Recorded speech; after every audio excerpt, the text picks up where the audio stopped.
right, so we are live and it is, well, we have 30 seconds. We're early. Geez, hold on.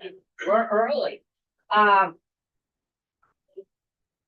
might actually get you out here at a decent hour, considering this has been another week of 5:30 and 6 o'clock meetings.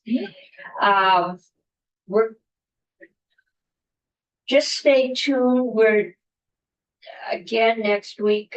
I'm trying to schedule the education bill, our sections, but again, getting staff is challenging sometimes, so we're working around that, so it won't be a straight section 1, 2, 3, and 4. I can't get Beth St. James until I think Thursday, just to do a walkthrough of what is in the education sections, and we got the walk through with Rick Conlon yesterday. But I think we should just get a little bit greater walk through. And okay, John is here. Hello.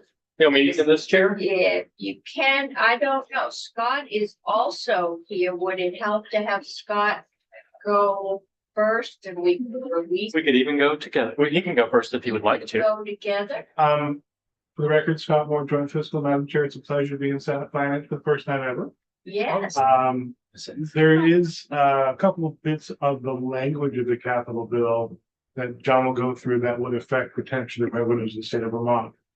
So it might make sense for John to go and I can talk about them when we get there. Yeah, we don't usually get the capital bill. Yeah. So we can walk A little that. unusual. Sure do. John does everything. Wow, John, he is all over the place. John's coming back to do school construction with us I got next week too. Anything fun is me. I'm John Gray with the website council. Okay, I will jump into Zoom just a second. You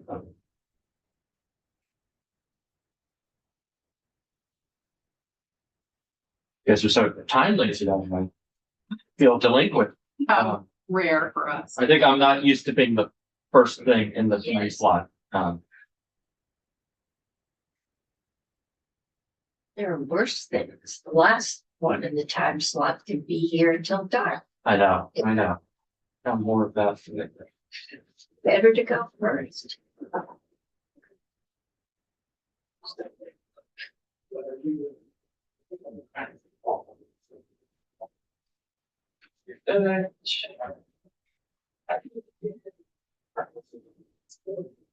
We are talking about the capital bill today, H 952.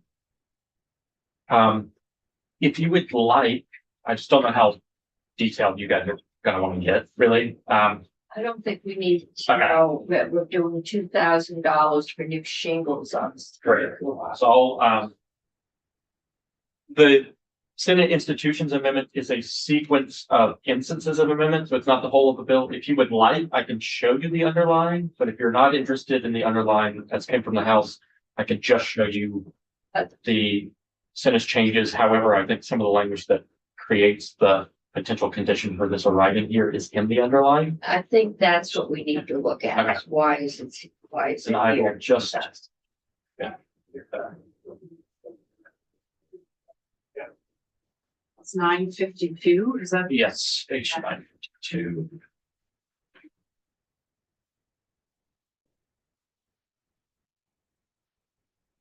I will pull up the House version.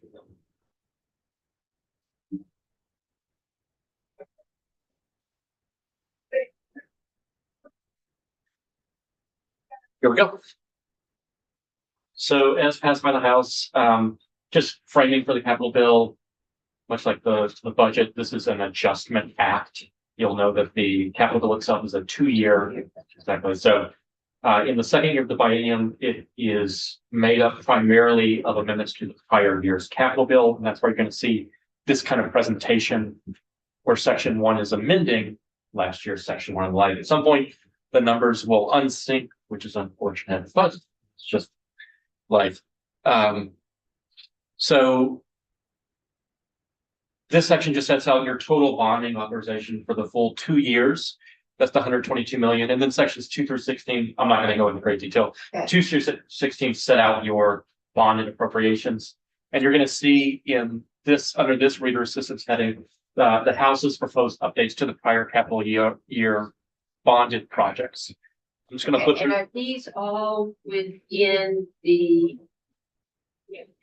what are we, the debt advisory committee? Yes, this all fits within the capital debt affordability advisory committee's DDAC recommendations. Okay, This biennium's recommendations was 50 million annually for 100 million total. And just to scroll back up, because you see, and this will be relevant to the Senate's proposed amendment, you see this figure is greater than 100 million. You've got 22 million here. There's a couple of different places, and I know that Scott is likely to speak to some of this, where those extra 20 mil plus come from. One of the places is a process called reallocation, where the committee goes in and investigates old projects, unused funds, and reclaims them and applies them to the bottom line to fund new projects here. But Scott, I think, will speak more to this piece. Potentially. These are the sets of updates to last year's. I'm not going to really hit them unless you have particular interest, and even then, I'm probably just going to tell you you would need to talk to the House members. You can see underlined language here, which reflects a new addition rather than just a dollar update, right? And so this is a new line item that the House had proposed for State House entryway upgrades. Most funds, as you'll see, are appropriated to BGS, but then they're used for, in certain instances, other departments or agencies. But much of the funding is, of course, routed through BGS. still working on the HVAC system. Yeah, a lot of. And sometimes you'll see measures like this, which look like a $10 million appropriation in last year's capital bill.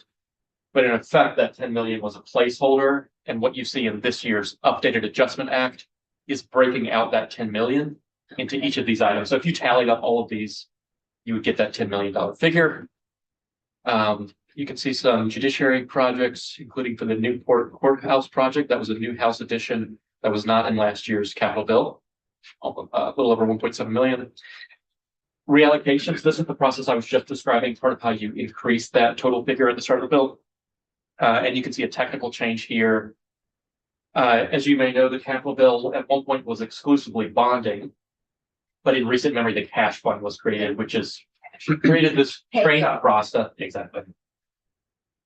The Newport courthouse, Yes. I believe we passed language last year about courthouse and county building, like the This is ringing a bell. local, the county had to, Well, it was about them actually putting money into it too, and that they couldn't just, not, there's a requirement that they put away a certain amount of money and then use it for capital upgrades or improvements.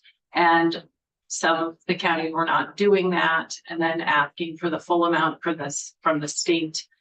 And we put language in last year. It was an amendment. yeah, this is all ringing a bell. Yeah, because we did a courthouse upgrade for, I think, the Essex County courthouse. And they had not done the things they were supposed to do, so we put language in. So I don't know if we own if the state owns the Newport courthouse. Some Right. of them are state owned and some of them are county owned. I don't know about Newport, but if it's county owned, I want to make sure they've done what Yeah. we required them to do. Yeah, this definitely rings a bell. I would encourage, at least for this particular piece, talking to Alice Emmons, because she would be the best to know, I think. Okay. Could you find Yeah. that statutory language Yes. at least and let me know what I don't remember exactly what it said. And I'm not sure where to look for it even, so. Yeah, no, I had paused screen share and was pulling up Act 33, which was last year to see, but I think it's actually elsewhere that we I did it. if I recall think correctly. I think it was in some miscellaneous bill that came over later. Miscellaneous judiciary bill, I think, is where it ended up being put Okay. in, but I don't know That's what I'm where. saying, it didn't ring a bell with. Yeah, I mean, I brought it up in the context of the capital bill, but it didn't get added to the capital bill, but I think it later came in judiciary. Yeah. Madam Chair. I can tell you that that language is not in Act 33, which is last year's capital bill. And in this year's capital bill, the dollar amounts we see here are money that was told to us by either VGS or the judiciary that they do need to finish. It doesn't tell me how much money they may have had through that Okay, county, but we can look and see if we can find it. okay. That would be helpful. If we just did it last year, they were a work in progress, it might not. I don't know anything about this one. I just know that it was the Essex County one that sort of Yeah. prompted it because they hadn't saved the money they were already had been required by law to do. And kind of put it all on the state. I'm also happy to reach out to Jericho Zones and ask the question. If which one of these were county owned and how much money does the judiciary have, how much money came in from counties, et cetera, et cetera. I mean, sure, that would be helpful. I also just want to know what. Yes, that would be Things are helpful. happening, go ahead and share. And I want to know what happened, the language was last year and whether they followed it. If Yep. it's relevant to that. Yep. Thank you. Sure. I think that's Act 64, but I'll take a look. Okay, Okay, so continuing on, we were jumping next to the reallocation section. This is what I noted earlier to help inflate that dollar figure at the beginning. You're claiming old funds. There are statutory clawback mechanisms. There's a permissive after 3 years for bonded dollars. There is a mandatory after 5 years. So this is one of the ways that funds come back and go to fund other projects in the current year's capital bill. The technical change that you see here to include reversion is really a technical thing to align with, I think, finance and management language, because in the past, all reallocations related to bonded dollars, there hadn't been the cash fund, and you're now entering the time period where you're reclaiming cash dollars, given the freshness of the cash fund. The technical term used here is reversion for cash, so that's why that is used here. The one, so all the underlying, this reflects new reallocations done by the House this year. So this pretty dramatically increased the amount of funds. Right, and this has been approved by the Senate. Yes, I will talk about the one change they made here, which is actually to claim additional funds. So none of these reallocations were rejected by the Senate, but by institutions. Thank you, so. Yep.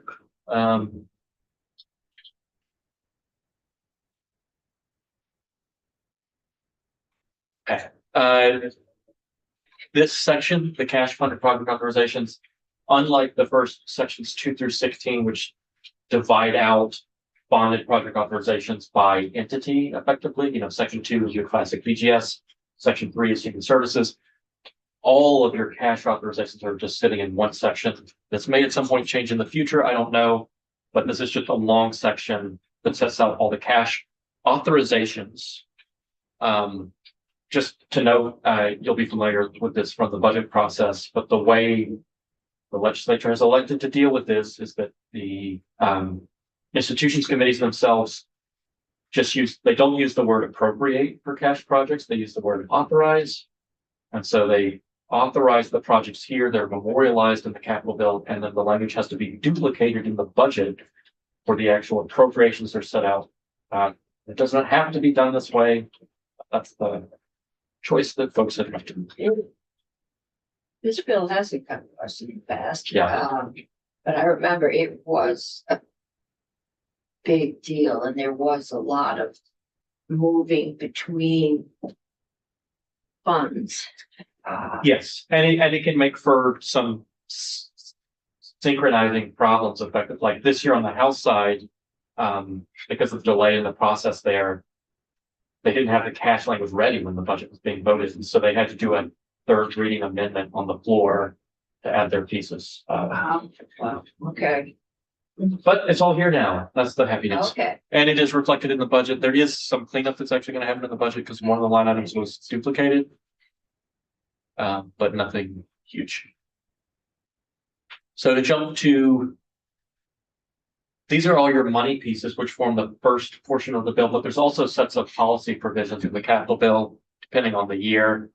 The first piece that you see here, jumping into the policy sections, this was language that came from the Department of Environmental Conservation to describe simply there are terms for providing more affordable loans to upgrade water systems to certain kinds of communities. What you're seeing here is expanding these loans to this kind of system, an eligible mobile home park water system. Put simply, this is saying that certain kinds of mobile home parks, that is nonprofit or resident home parks that are registered with DHCD, so meeting those two conditions. If you have this kind of water system serving that kind of mobile home park, it would now be eligible to receive these advantaged loan terms. And the terms themselves have things like a longer term. So you're going to see something even longer than this in just a second, but generally this section, existing law, this is nothing new, right? This is just expanding an existing program, provides for longer term loans, so not to exceed 30 years. And additionally, they provide lower rates. The rate of interest shall be set by the treasurer, taking into consideration prevailing borrowing rates available to similarly situated applicants. The Vermont Economic Development Authority shall periodically recommend interest rates to be set by the treasurer that are the lowest practicable rates consistent with maintaining the long-term integrity of the fund. So these may be available, maybe less than the prevailing borrowing rates, but not less than 0%.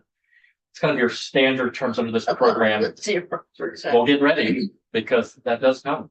So Okay, we have less than 0. yes, it's the kind of interest rate I'm looking for on my student loans. Yes, me too. Nice. Oh, well, not nice. You still have student loans. This section, subdivision 5, for the same piece, is even more advantageous to applicant systems. It says a privately owned nonprofit community type system may qualify for a 40-year loan term, so longer than the 30, at an interest rate plus administrative fee to be established by Secretary of Natural Resources that shall not be more than 3% rate or less than -3%.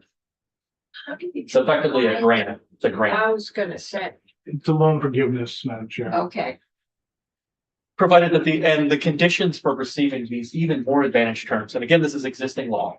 The condition is that the applicant system meets income level and annual household user cost requirements of a disadvantaged municipality, plus at least 80% of the residential units served by the water system continually occupied by local residents, and at least 80% of the water produced is for residential use. So you have all these conditions that have to be met to avail yourself of these terms. The expansion that you see here is to include these eligible mobile home park water systems. So this is taking an existing DEC program and expanding it to this set of folks. I don't know how many of these mobile home parks exist. Like I said, it's a particular kind of park, nonprofit or resident owned. Additionally, it's certain kinds of water systems serving those parks. So I don't know how much this would affect. And there's yet one more piece of this, which, yes, okay. So if the secretary determines that this kind of system qualifies for a loan, the secretary shall certify that loan term and interest rate to VEDA. I'm going to skip over the new language and just explain what it is today. So reading the structure, in no instance shall the annual interest rate plus administrative fee be less than is necessary to achieve this kind of annual household user cost, equal to 1% of the median household income of that applicant water system. So while you have the more advantaged terms in 5 above, that 40 years, no lower than 3%, this provision actually imposes a floor. It might stop you from hitting that -3. You have to do this calculation that I don't know anything about for annual household user cost, and you can't go below 1%. So this is effectively a floor on the advantage terms. The new language basically says for this expansion to eligible mobile home park water systems, they're not subject to this provision. So the program is being expanded to contemplate these kinds of mobile home park water systems, and they get kind of the most advantaged term possible. This requirement doesn't apply to them, except as applied to an eligible mobile home park water system. The secretary shall not certify an annual interest rate plus fee that is less than necessary to achieve annual household user costs. So they can get the lowest possible. That's the consequence of these changes. Who else gets these besides these new, the mobile home parks that are being added? So it is privately owned nonprofit community type systems. And I will say on this front, this is a frustrating thing. It is not a defined term. It consists of different defined terms that have sort of been mashed together. And when I raised this on the House side, basically the response I got, this is not an area that I operate in, it just happened to be included in the capital bill. The response I got is that this is a longstanding DEC program, and everyone within this space knows what a privately owned nonprofit community type system is, so that any change would potentially disrupt the functioning of the program. I can pull up, Your butt out. so I can, Wow. I can, I don't think you guys are gonna spend a lot of time on the capital bill.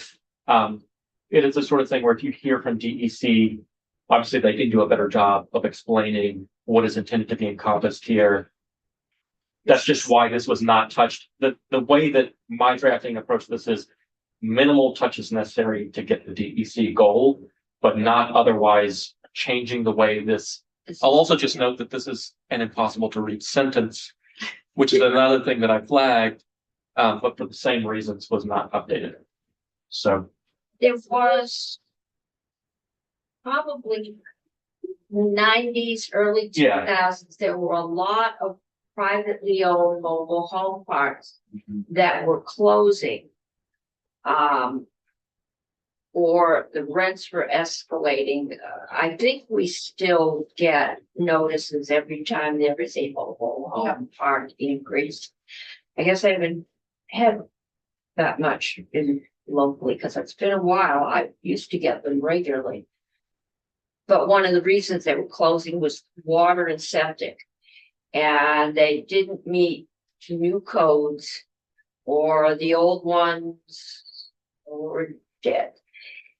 And the cost of doing that, and there was, the community action agencies were very involved in trying to help the residents be able to purchase or nonprofits to purchase these what were for profit, sometimes mom and pop parks, but there you had to have a way to get the water and the septic systems fixed, and I think that's Yeah. where this came from. and to offer, you know, a sympathetic read on why you wouldn't touch the language that I wanted to change just because I think it's unclear. This does use defined terms. It just kind of groups them together. So community type systems is a defined term. There's privately owned water systems defined term. And there was a specific choice at the time that this was implemented not to use the defined terms because they would have captured, I think, fire districts or some kind of municipality that folks did not want captured. And so that's how you arrived at this specific language. It was an intentional choice. It was not a, like maybe it could have been done more cleanly, but it was not a mistaken lack of thinking about the system. It just arrived at a funny term that I can't tell you what it means. Okay, That's very generous of John. and we don't need to be able to do that. The committee next door. But is this Before you go here to the next because of section. the interest rate thing? Is that why we're getting the bill? Madam Chair, if I may, if you do look at this particular part of the section of the bill, it does have the word fee in it, because you're talking about the administrative fee. This is the same loan program, it's just expanding it to include the mobile home park system, so it doesn't really change the income necessarily, but there is another lease section that John will get Yep. to. So these are the two things I want to talk about, one of which is this, which is basically saying we're increasing the loan program to include another subset. Mhm. Otherwise, everything else stays the same. But when we get to the next, I'm sure this next one It's pretty soon. is pretty soon. That's really probably why the bills. Okay, The other thing I would note, I did not realize this, but when I was in Ways and Means, because this bill also traveled through Ways and Means on the House side, right? Chair Kornheiser had said, that technically they have jurisdiction of bond, which to me would mean that every year we'd receive the capital bill. So I don't know what the thinking is, but here we are. Kornheiser's district has a very large mobile home. Yeah, try it. Yep. I think the largest in the state. So tripart, I think it's. Yeah. Okay, not this section first, Scott piece, but the next section. Page 17, this is Division for Historic Preservation. There is currently an existing law authority for the State Historic Preservation Officer to accept grants, gifts, donations, loans, other things of value for specific purposes. Those purposes are establishing and maintaining displays and exhibits at a historic site and the Vermont Archaeology Heritage Center, or storing any historic site under section 723 of this chapter. The new language that you have here extends the authority additionally to solicit grants, gifts, donations to the State Historic Preservation Officer. You're going to see this notwithstanding language. Maybe I'll come back to this and explain first. So Did what we is say you couldn't solicit in the past? ethics code? Prohibits solicitation by, I think it's state officers. There's a specific term, but the State Historic Preservation Officer would be one of these officers. So unless you want the solicitation to constitute an ethical violation, you need to notwithstand this. So that's why you have notwithstanding language here. The way the process would work is that the State Historic Preservation Officer would have to get the approval of the Secretary of Administration to do this. And there would be this specific condition in any request for approval for solicitation. The State Historic Preservation Officer shall specify the project and fundraising goal for which the officer is undertaking fundraising. The little pieces that I would note here, because you may feel uncomfortable with notwithstanding an ethics section. I spoke with folks in my office, and while obviously this isn't something you see all the time, the ability for state officer to solicit gifts, this would not be the first instance of this happening. So just noting, the Housing Committee did deliberate over this one, and I think that to try to state what their thinking was on this front, they felt comfortable with the State Historic Preservation Officer having this authority based on what they knew of the office, but had a broader concern about a kind of slippery slope type argument that other state agents might request this kind of authority. Ultimately, they landed at the position of accepting this, but requiring that, in receiving that approval, you have to be specific in what you're doing. And the 1203G is just the part of the ethics code about accepting gifts. It's not like we're notwithstanding the entire ethics code. Correct. It is a specific section that prohibits solicitation. It sets up other things for accepting gifts, like above certain monetary thresholds, but this is not the whole of like the ethics code. Okay, but this is not an individual soliciting gifts for themselves. No, that's This is, and historic preservation, historic things are generally owned by someone else. I know we had to authorize money to buy, it's the homestead down in Bethel.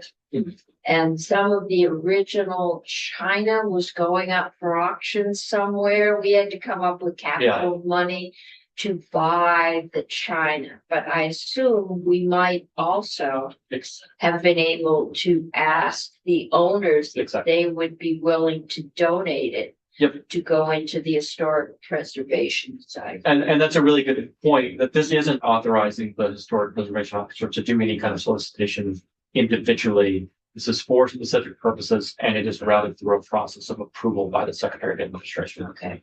So there are some safeguards in place, and it's not a broad grant for all state entities. It's in this particular instance.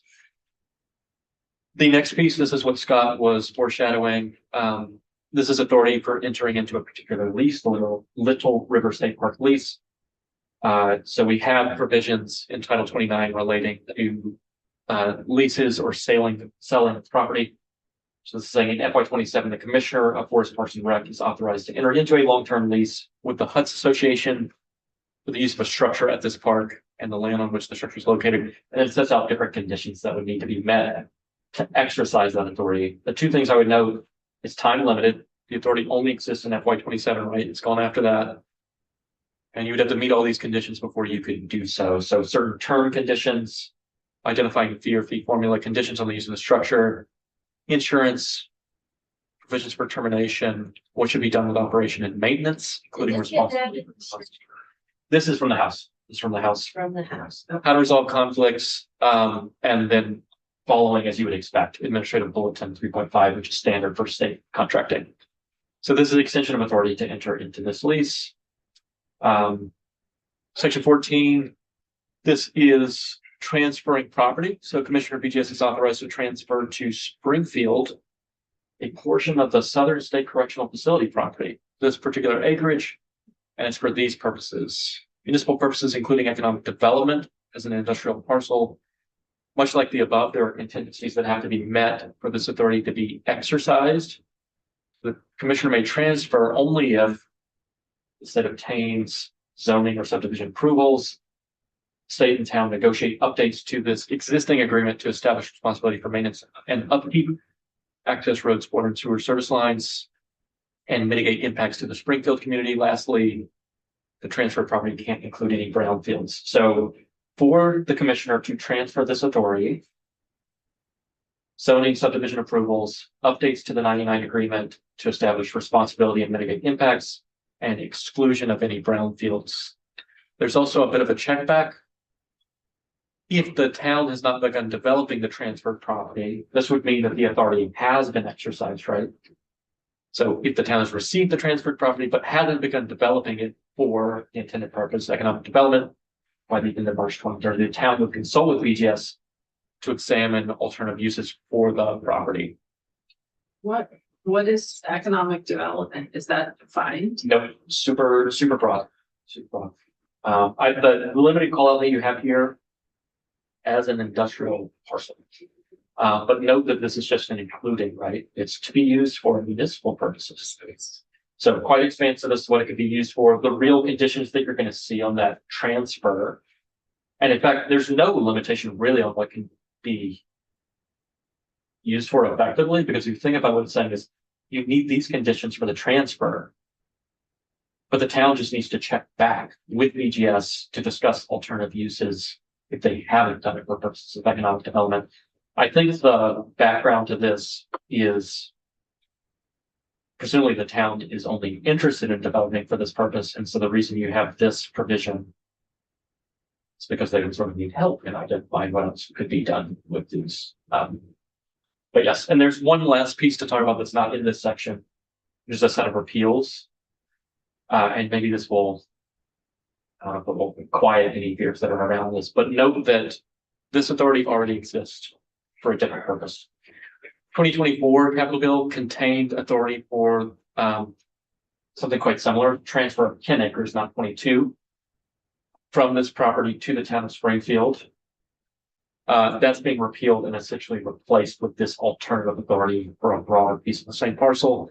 The piece I really wanted to hit here, though, is the above section is repealed, sorry, on July 1, 2030. So if the authority to transfer, if those contingencies weren't met, that authority goes away at that time. Okay.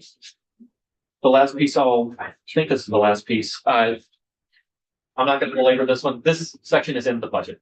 This is exactly what's already in the budget. This is not new. This is the required check back on AHS operating budget for the 41-bed high-end system of care. Saying it's literally verbatim the budget language, and this was Corrections Institutions Committee wanted to have like a seat at the table. No, I didn't think so. No. We've been trying to cite one exactly. since we call it Woodside. So, and what it does, as you know, from the budget is it prohibits expenditure in FY27 for any further development until that operating budget arrives. In section 17, one of the cash appropriations is $3 million on the House side to have BGS to work with, or it's DOC to work with ADS to install Wi-Fi in correctional facilities, $3 million. And this is requiring a report, monthly report during off session, so that the Joint Legislative Justice Oversight, including the chairs of the corrections committees, institutions committees, can check in on that progress, basically. Effective on passage. So that is the House bill. I think that's mainly what you need to see, but I could give you like 3 minutes on the, I assume you need to see the Senate amendment. Okay. I don't know if Scott wanted to add something on this particular. While you're sharing, if you don't mind, Madam Chair, I'll take advantage of John sharing. Go back to section 13. Yep. The one thing I wanted to bring up about this section is it does allow negotiations to start about a future lease, about futureness of a lease that could happen, a negotiation could happen in the future, but not right now. So as such, although we don't know what number could happen for income coming into the state of Vermont due to this lease, because there's a lease terms in here, it is brought up, which is probably most likely why this bill is here in this committee. Once the bill passes, I did talk to Commissioner Fitzko, and she said they really haven't had a lot of conversations yet about this lease. This lease would allow FPR to work with the HUDSync to fix an older house, the Little River State Park. They also have a HUD grant for this. The HUD grant expires in 2031, so there's plenty of time. But part of that would be they would fix up this old property. State of Vermont would lease them. They would give back some money for that lease. In the past, they have had other lease negotiations like this that sometimes bring in $25,000-$30,000. How much that would come to Vermont, we don't know. So at this point in time, it's too early to really get a feel for what that might be. And quite frankly, because they're going to be entering into negotiations, A, I don't want to influence negotiations one way or the other to say how much money could happen. And B, we don't know that will happen, it might not happen. So at this point in time, I don't have a fiscal note or anything for you all. I apologize for that. But I have no way to estimate what income could happen. But this section is why this bill is here, in my opinion. And it's just for this one state park and one potential Yep. building. Correct. Okay. So this is future negotiations about something that probably could maybe happen. Yeah, yes. If that clears up anything. Okay. I'm gonna jump to the institutions amendment here, like I called out as instances of amendment. The first is updating the aggregate figure here. The reason this needs to be done is when we get to the reallocation section, pulled back about $870,000, added it to the bottom line for extra project coverage here. So they increased the total bonding amount in the bill. The second instance, reduces you guys aren't gonna be interested in this. It reduces one of the line items. Statewide maintenance. And it slightly expands the purpose of one of the line items to include second floor. Oh, fire escape designs, yes. High heels go through those metal grates Yeah, coming out the window. I remember watching people get stuck out there. poles, zip lines. Uh-huh. Yeah, Trampolines, is that what? I like trampolines.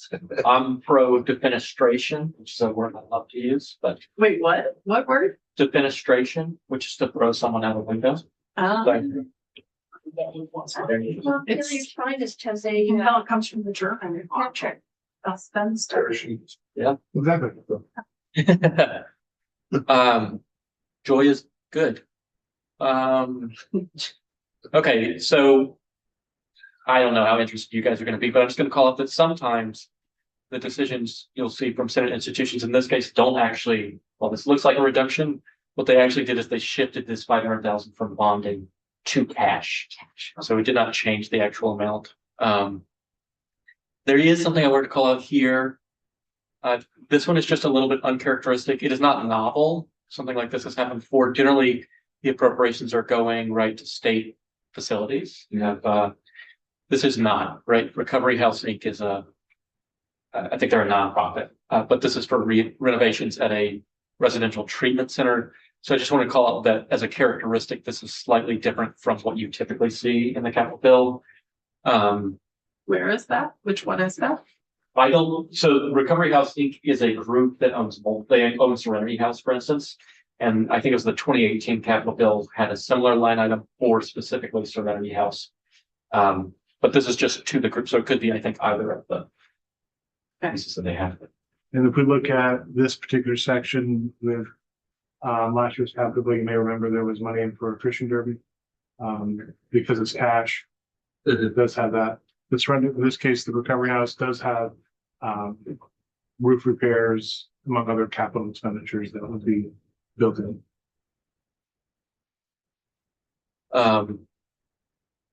And then continued efforts to keep addressing the incarcerated women's population, including specifically the Chittenden Regional Correctional Facility. There's additionally cash for this piece. Typically, the language in the capital bill has been just about replacement, trying to generate, it's a huge project, so trying to build up a lot of funds. This is more expansive. This is saying there are urgent needs basically at existing facility, do something now instead of just storing money for replacement. So that's, I think, part of what generated the reallocation. The committee was looking for extra dollars because they wanted to support this project among other things. And so they clawed back that almost 870 and applied almost 600 of it to this purpose. Slight changes to the grant programs. These are standard annual amounts that go out for historic preservation grants programs, historic farms preservation grant programs. There's like 7 different grant programs. They're typically funded at 250 or 300. This is increasing those up to 400.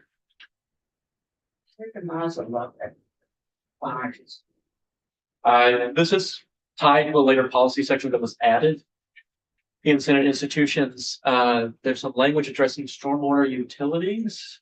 And this is providing $100K to support municipalities in designing and implementing those through A&R. The one reallocation I did want to call out, scroll to it. It is, here we go. Taking 868,850 from the 2021 capital bill. You're going to see that this is the Women's Correctional Facilities replacement call out. So lest you think that this is reducing the funds for that purpose, part of the statutory clawback factors, unless you refresh them essentially, that money would be part of the governor's recommended capital budget next year to be reclaimed, and it might not be applied to the same purposes. In taking this reallocation and applying it to the purposes that they did, they kind of preserved the funds. There will still be more to be reallocated, but they preserved the extent that they did for the women's correctional facilities. That's how they get the extra dollars that you saw in section 1. I'm going to jump past these pieces because this is exactly as the House recommended. There's nothing else here from Senate institutions.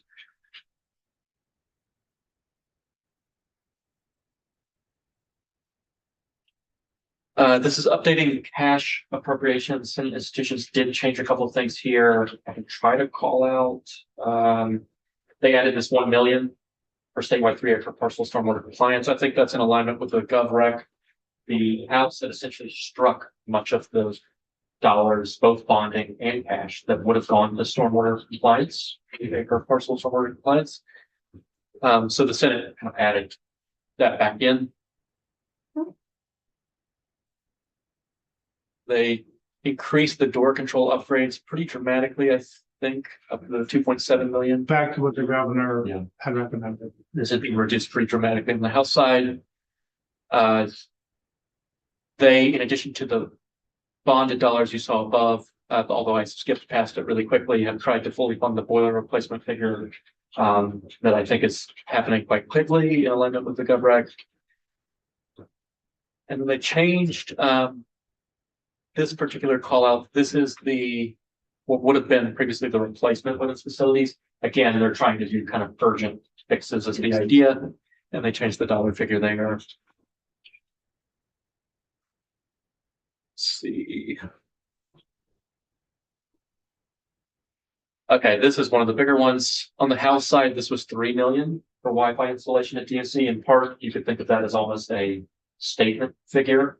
For years, folks have been trying to get this to happen. They wanted to take a firm position on it. Senate has cut 2.75 billion of that. And sorry, I keep saying Senate. Senate institutions report has cut that by 2.75 million down to 250K.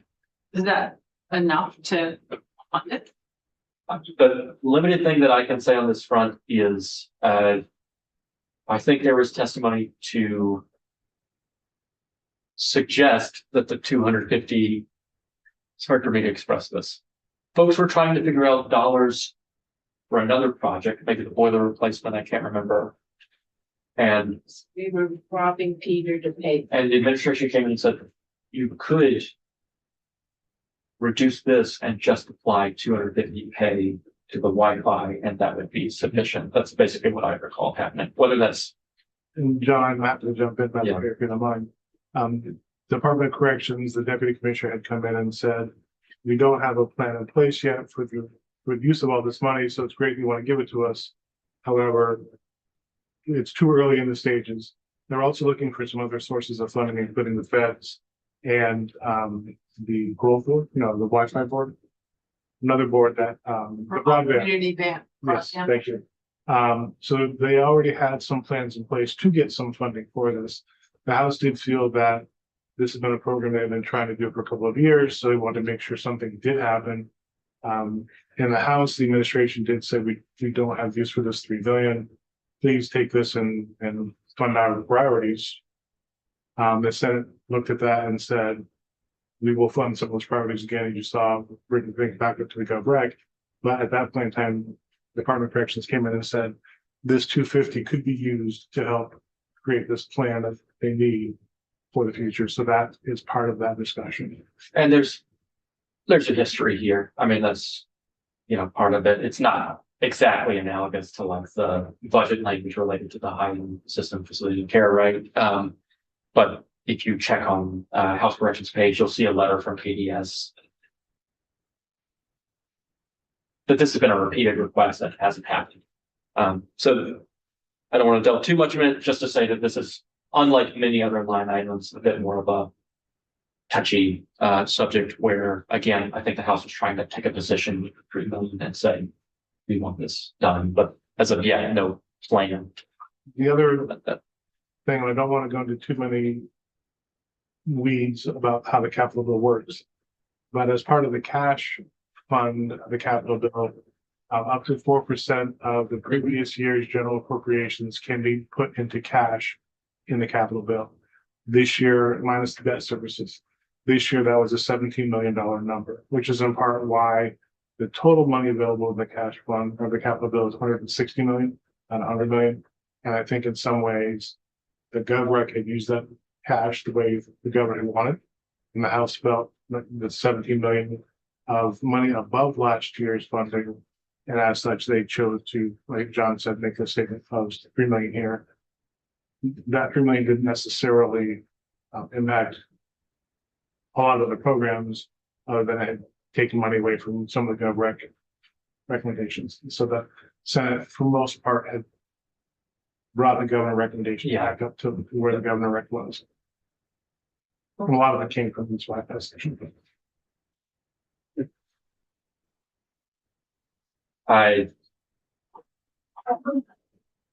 You'll recall we talked about the Little River State Park lease that was authorizing Forest Park and Recs to enter into a lease. This replaces enter into with negotiate. So the intention from the institutions committee is to remove the ability to enter into a lease. The background to this is they want to see the lease before the project is done. That's basically The one I heard you wrong. I will just say that you don't need a section to authorize this. Folks can talk and bring you It a is still plan. a free country. Yes, so technically this is now a somewhat superfluous section, but the politically, the thing this does is preserves this section for conference committee. And I think the intent from the institutions committee is maybe to spend some more time thinking about what additional conditions they might want to include in the lease. So hopefully they would have time to figure that out, but this preserves it for a conference committee. The ninth instance, years ago, there was authority for BGS to sell 110 State Street. This removes that authority. Which I don't actually know who is in that or anyone is. is one, I mean, it's just outside. It's not far away. yeah, Is the post office? I know. No. I don't think it's It's the really beautiful building on the corner, I I think. Yeah. just looked it up. Yeah. Curious. okay. Google tells me it's dirty. Agriculture was in there, right? Right on. Oh, next to the DSAS is in chicken there. bank. Here it is. Yep. Look at this. Yeah, Here it it's is. really beautiful. Yeah. It's nice building. Yeah. I've never gotten to do this. Very cool.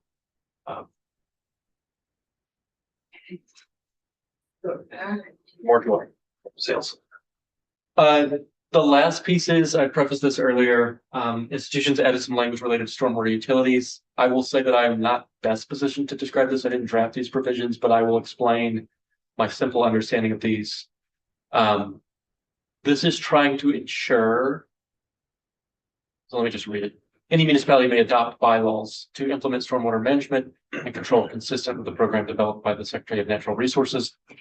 The creation of a regional stormwater utility under statute or rules of A&R shall not prevent a municipality from regulating stormwater under the subdivision, including adoption by the municipality of a bylaw establishing a municipal stormwater utility. Don't charge these fees. I think this is trying to get in front of the future, an uncertain future in which there are fears that maybe regional stormwater utilities would somehow displace authority for munis to act on their own. This is language intended to ensure that the municipalities are not deprived of the authority that they do have. So the creation of a regional stormwater utility shall not prevent municipality from regulating stormwaters under the subdivision, including by bylaw. And the chair loves regional stormwater utilities, so. That's how we got this. Yeah. That is how we got this. Section 19 is essentially the same thing. Creation of a regional stormwater utility under statute or rules of the A&R shall not prevent a municipality from regulating stormwater, including adoption by the meaning of the bylaw authorizing the operation of a municipal stormwater utility that establishes those pieces. So I think this is trying to get in front of a potential concern. Same effective date passage, and that is the capital bill. Madam Chair, I'm happy to go through all the nitty gritty of everything. If you'd like, I brought copies of the spreadsheet. It's really colorful. I'm really proud of it. But I, if you're not into it, we can pass. I guess the reason we have this is there's some leases in there that Future lease. could, Which we discussed. yes, lead to some increase in revenue Vendor. or not. Is that it? Pretty much. Pretty much. So it's the Little River State Park, which is where is the Little River State Park? Waterbury. That's what I thought. Where is it? Waterbury. Waterbury. Up out of Waterbury Center, right? Is that, You access it on Route 2, heading towards Richmond. okay, so it's that one, and there is a whole, the remains of a WPA work camp up there that has been turned into a local park. At one point, I bought 40, 50, they went back to the 1920s, issues of Waterbury Record. It was fascinating. And there's a lot about that park in the WPA. And they were run by generals that came up and formed. Wow. And the governor regularly called the legislature back into session in the summer. But yeah, I thought that was Little River. Up there, okay. So that could be a nice area. Do you want a Beautiful. motion? Sure. I asked, I have to leave, so if you want me here. Oh, yes, that would be good. Okay, are you ready for that? Are we ready? Are we ready? I move that we find favorable the H 952, the capital bill as amended by the Senate Committee on Institutions. Okay. Senator Hardy has moved that we find favorably H 952 as it was sent to us by the Senate Committee on Institutions. Further discussion, any amendments? If not, clerk will call the roll. Senator Chitman, Yep. Senator Beck, Yes. Senator Hardy, Yes. Senator Brock, Yes. Senator Gulick, Senator Matos, yes, Senator Cummings, Yes. 6-0-1. Who would like to report that? Do you want to do it? Me, or are you looking at me or Chris? Chris? You've reported one for a while. I mean, sure, All you gotta do is say we approved it. sure, There were some I'm there. in there, Okay. maybe release maybe. The word fee showed up in this bill 14 times. I think that's good. 6 times, thank you. sir. Okay. Yeah, I got it. John, we got one more. And it is miscellaneous tax. There, we went over it yesterday. We have wording. This is the date change. The yield bill. The yield bill. Yep. Yep. I can do this one real quick. Yeah, this Okay. is the date change, which makes it possible for tax to, It's clarifying language, actually. So just to orient before I show you the amendment, this is what the committee passed out. This is your amendment to the yield bill. You'll recall that the ending sections are the expansion of the Ritter credit for 1 year. So what I'm going to show you is the effective dates in that as passed out of here. They just give the big broad bucket call out and they say that the renter credit expansion takes effect July 1, 2026. And the narrowing, the return to current law, takes effect July 1, 2027. This amendment, which I have in your name, although we can change it to be whatever you guys would like. If I can find, it's fine. so this is the renter credit. The other one is the coupling, decoupling, That's the other bill. which we need to do to miscellaneous, right? So, That one in here. so that's not in this. This is just the yield bill This- update. This is the renter credit that we did. This doesn't change anything about the effective dates. It's the same effective dates. It just adds this language. Apply to claim year 2027 for those that become immediately effective. Claim year 2027 is taxable year 2026. So this is applying that 1 year expansion. And then it makes clear that the return to current law applies to claim years 2028 and thereafter. This is what would have happened even if you don't do this. But it's nice to call out what claim year it Okay. applies to. It does not change the dates these go effective. It is just clarifying. Okay, this is clarifying, but it's Not not a a summary. change. Any further discussion? We don't. I think this is a straw poll one, this just is in a case. straw poll. Yeah, We don't have it's on the notice calendar. Yeah. This is if, because this is in your name. Yeah, this is well, it. I'm doing the yield bill, so I'll just say it. Well, I tried anyone disapprove the other day. Is everyone okay with this clarifying amendment? Yes. Okay, I'm not hearing any no's, so, He has a thumbs up, Senator Chittenden had a thumbs up. yeah, okay, you got thumbs up. All right, that was easy. So Patrick is on Zoom and he's already there. Okay, Patrick Sorry, is on the Zoom. We'll be back as soon as possible. Thank you, John. Thank you. Scott. This is, again, they would like transportation out of here. Have a good weekend, y'all. Thank you. Thank you. So far, we have. I remember we're striking all the funding language in here for removing the money from the ed fund or the transfer from the general fund. Because we did that in miscellaneous tax. Remember, we adjusted the 27. yeah, for 27. So until we change it again. And as long as the tax revenues hold, they get 10 million plus or minus, Yeah. they get that piece ongoing. So we need to strike that section. And there's one other Jet fuel. jet fuel that we decided not to increase the tax on yesterday.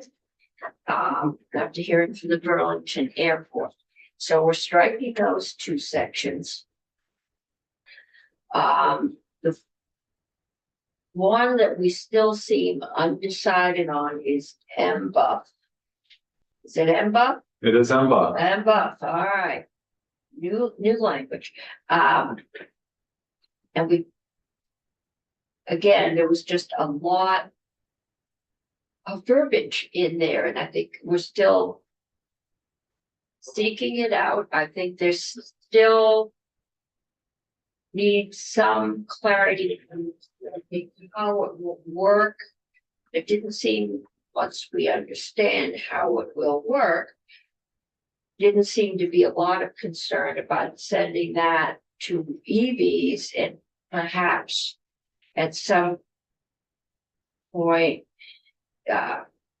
duals, but the combustion engines seem to be causing some consternation, even though I feel better about that the more I learn. So hopefully we can put Patrick up. And Senator Chittenden, you have your hand up.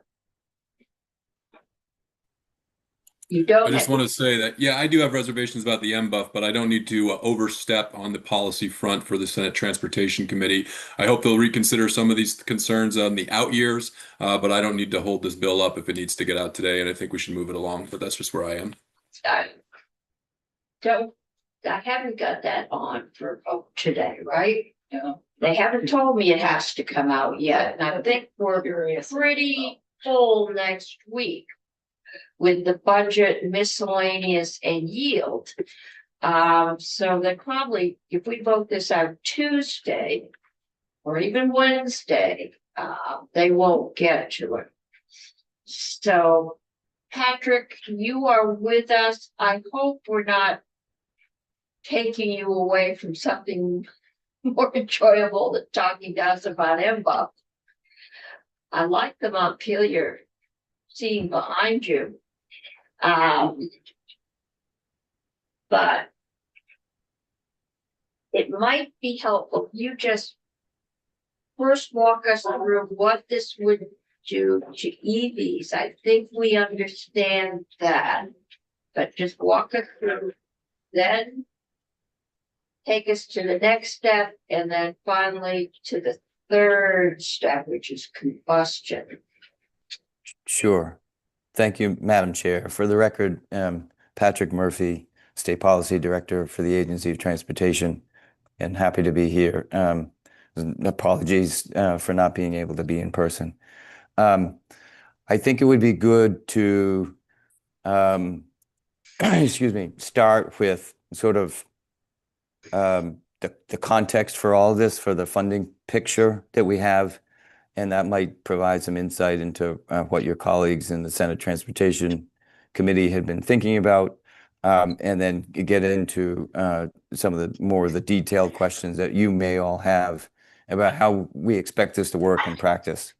So I do have some slides to provide that context, if I can share those in a second here. Okay.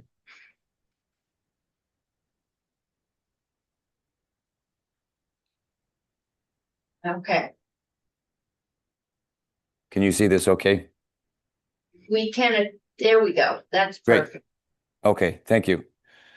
So, as a Vermonter, John Dewey has said, a problem well defined is a problem half solved.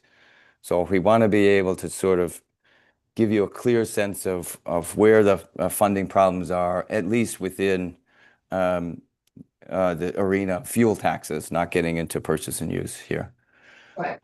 So the gas tax was originally intended as a road usage charge, and as you've heard in testimony, this has become more problematic as we've had a diversification of vehicles over the past several decades, and then with the introduction of electrification. So there are three main problems that come out of the fuel taxes here in Vermont. First is electrification. So it's money that we're not collecting because EVs don't consume gas.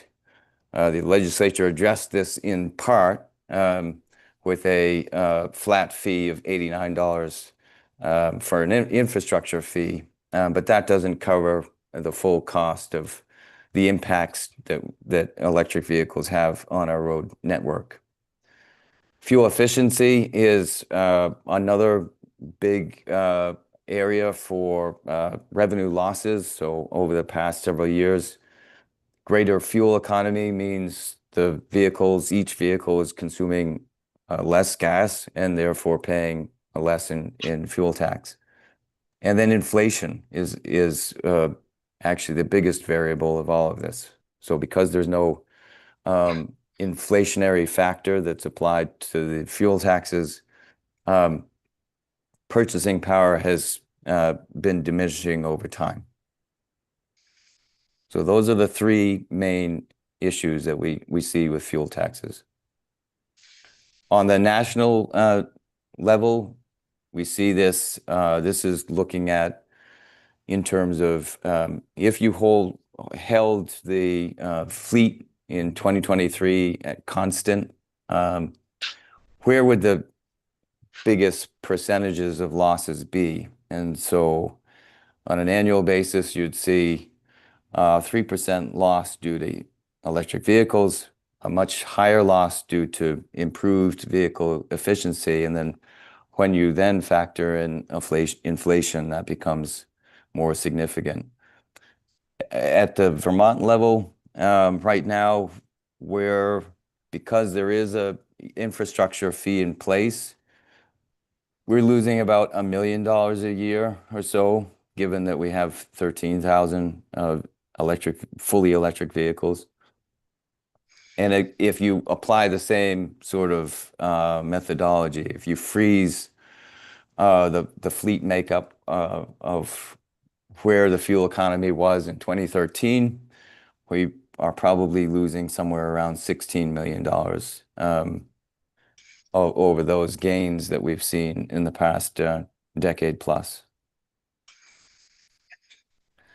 So we are at about 13,000 vehicles, and that means that with those only paying roughly just over half their fair share, the average gas vehicle is paying, means that we're losing about $1 million a year. But that is expected to grow. And so that's one of the big things that, I know the question came up about, is this really worth it? Because we're not going to see necessarily big gains in the first couple of years in terms of revenue. And what we're doing is laying a foundation for being able to capture that revenue that we know will increase over time as more and more vehicles become electric. This slide is intended to give you a sense of how things have changed since the gas tax was last raised in 2013. So Ford 150 is probably one of the more popular vehicles in the state. Back in 2013, the average Ford 150 was paying about $270 per year. That's based just on 11,000 miles a year. So on a per mile basis, it was paying about 2.5 cents per mile. That same vehicle in the latest model year is now paying almost $100 less, 1.7 cents per mile, because of just the increased fuel economy of the fleet, but in this vehicle in particular. And now there's also a hybrid version, which consumes even less gas and therefore pays more than $100 less per year. And then there's a Ford Lightning, of course, and up until 2025 was paying no gas tax at all. And then now with the $89 fee is paying roughly 0.8 cents per mile. So there's been a huge variation over the past decade, but then even within vehicles right now, there's a high degree of variation. This is the same vehicle, more or less. In fact, battery electric vehicles generally weigh a bit more. It has the same impacts on the road network, and yet all of these vehicles are paying different amounts. And so what we're trying to do is get to a system where each vehicle is paying roughly the same on a per mile basis. This is those figures adjusted for inflation. So you can see once you build an inflation factor into this, you see even a larger drop in revenue. We see this at the federal level as well, where the gas tax is about 18.4 cents per gallon, has not been changed since 1993. Here again in Vermont, the last time the gas tax was changed in 2013, the average fuel tax being paid on a per mile basis was about 1.7 cents per mile. That's now changed to about 1.4 cents per mile, which is what we're recommending for the mileage-based user fee. But in 2013 dollars, that's only about a cent per mile.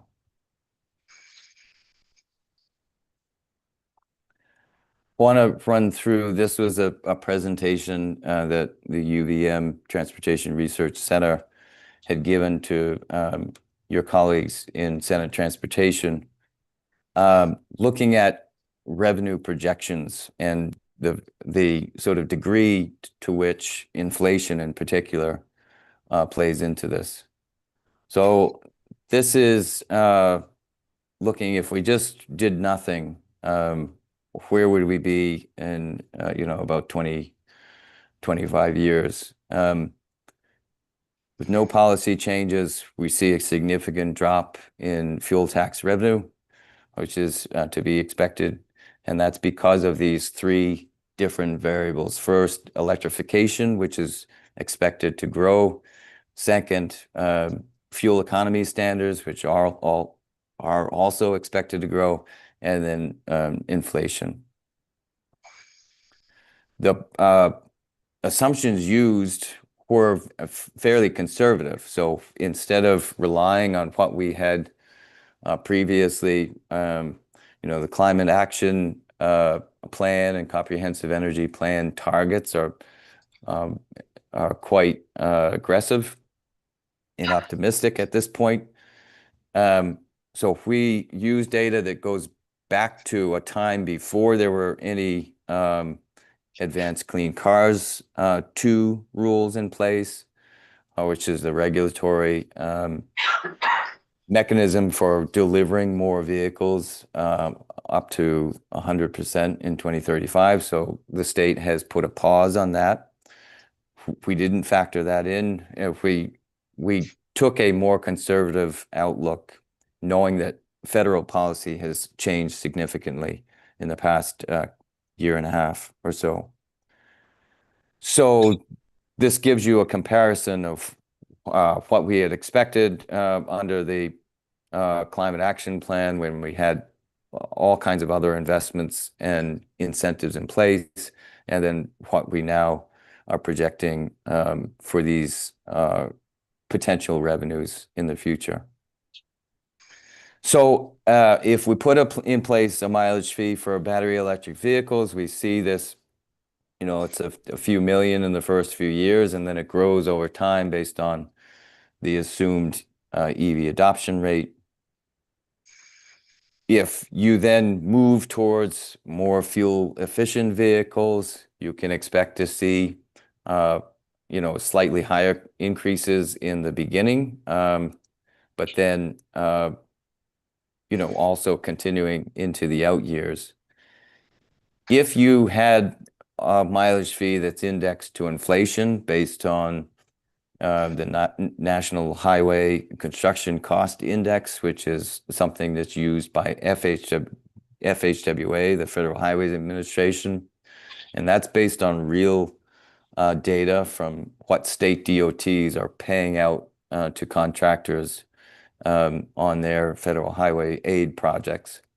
You see inflation here has a big impact when you have some sort of adjustment in place. To narrow that down, this sort of yellow dotted area in the middle is to give a sense of, if you just indexed for inflation for just a battery electric vehicle mileage fee, where would you end up? And then the higher red outlined areas are if you move to all vehicles.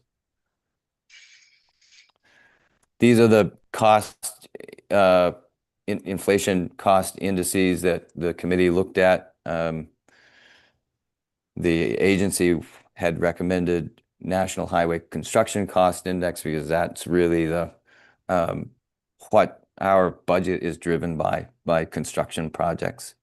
And so it relates most closely to what our budget is. But there are other indices to go by that other states use, and I think it's a topic for discussion later, what the best index might be, and then also whether to put a cap in place so there's not like huge jumps that we've seen in some recent years. So a number of states do have inflation indexes for their indices for their motor vehicle, for their gas taxes, fuel taxes. 4 of those base it on construction.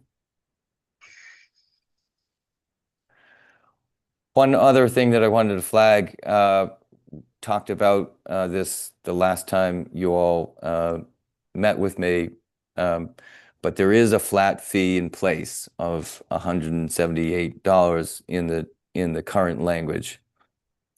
And while that might make sense for a transition, for people to be onboarded and get used to the system and to address some of the shortcomings of the system in our, initial inability to distinguish between in-state and out-of-state miles, longer term, keeping a cap in place will impact the amount of revenue you're able to generate. So this gives you a sense that, if you had a $140 cap, you're losing probably somewhere in the range of 3/4 of the revenue that you might otherwise gain, because folks that drive more than that amount per year are going to opt for a flat fee over the mileage that they're actually driving. And so it gets away from what we're trying to move towards, which is to have people pay for the actual mileage that they're driving in a way that reflects the impacts on our infrastructure. So a $178 fee, it's not in this slide here because that was not a number that was talked about at the time this was generated. But you can see that it would be somewhere over 50% of the revenue that might be lost by keeping that in place. So how do we address these 3 different problems? The first is just a question about that flat fee in the T-bill. It's $178, right? Yes. Does that go away after a certain period, after it's kind of onboarded? I forget from what Damien. Not in the current draft.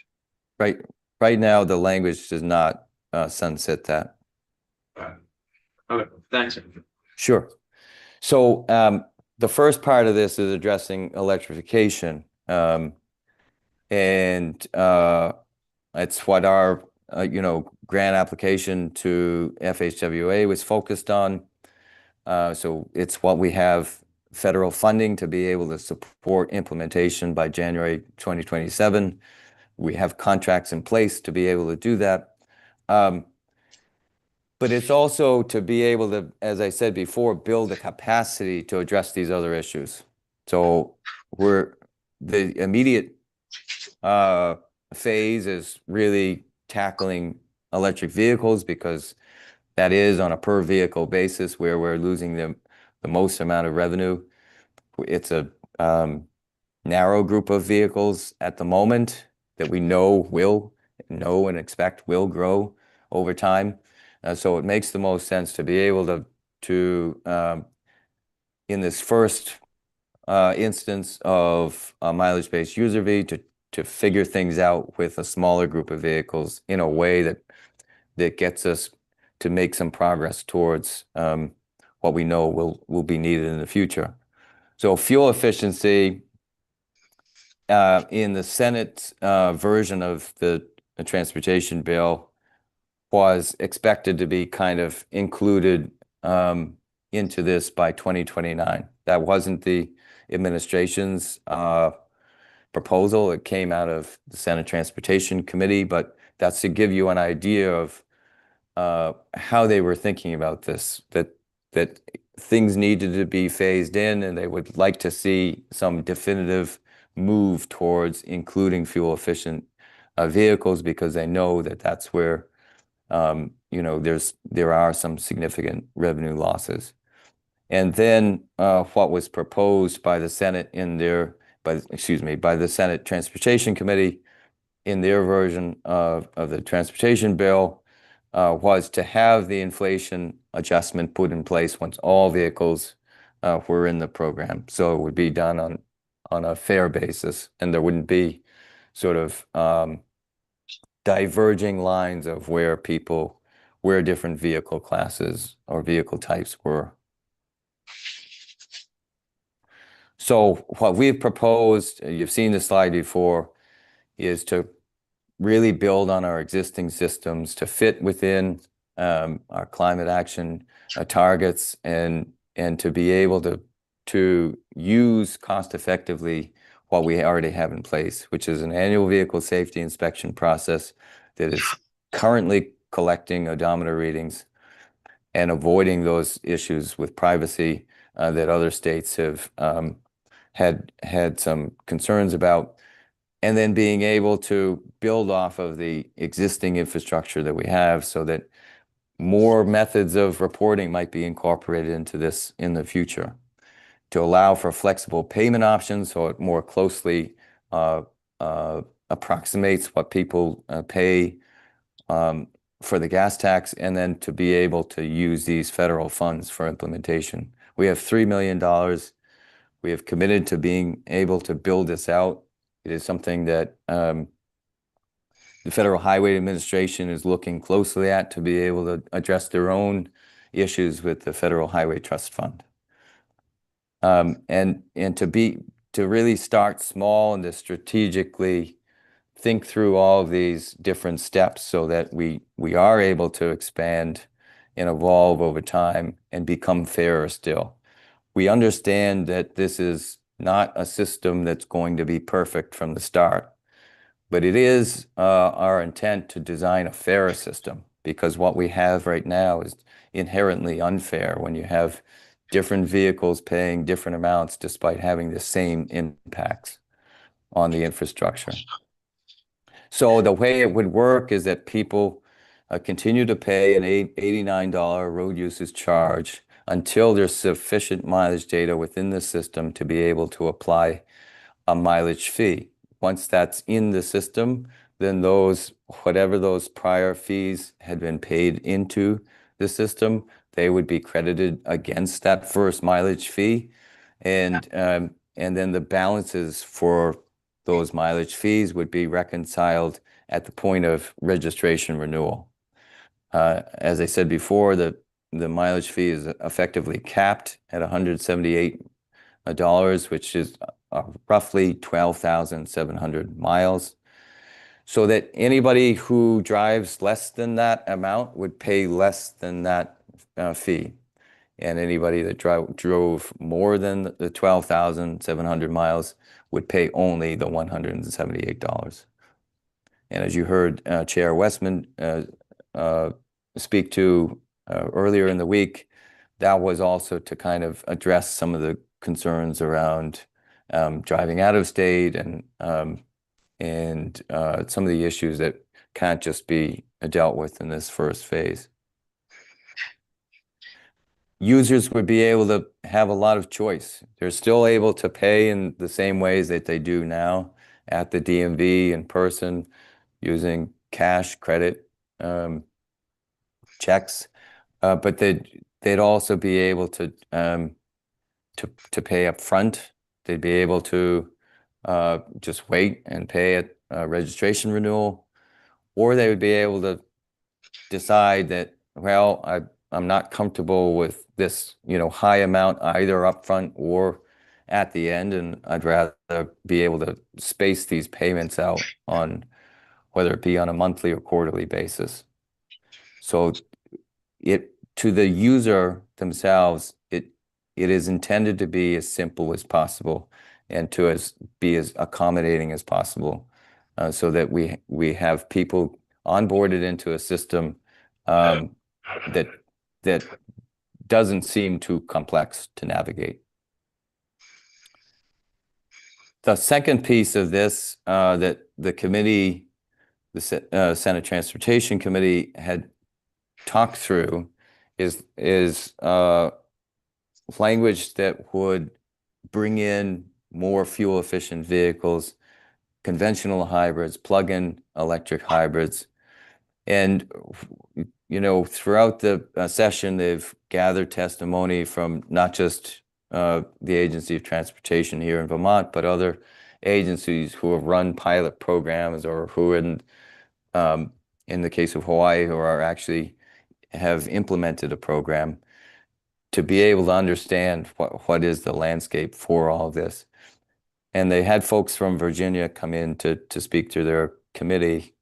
And so there does seem to be some support for this notion of mileage fee that is not quite a pure mileage-based user fee, but looks at what is the increment that we are losing on each vehicle, and being able to kind of come up with a way to recapture that. So when you look at this chart, vehicles that are getting 23 miles to the gallon or lower is on this left-hand side, they're already paying more than 1.4 cents on a per mile basis.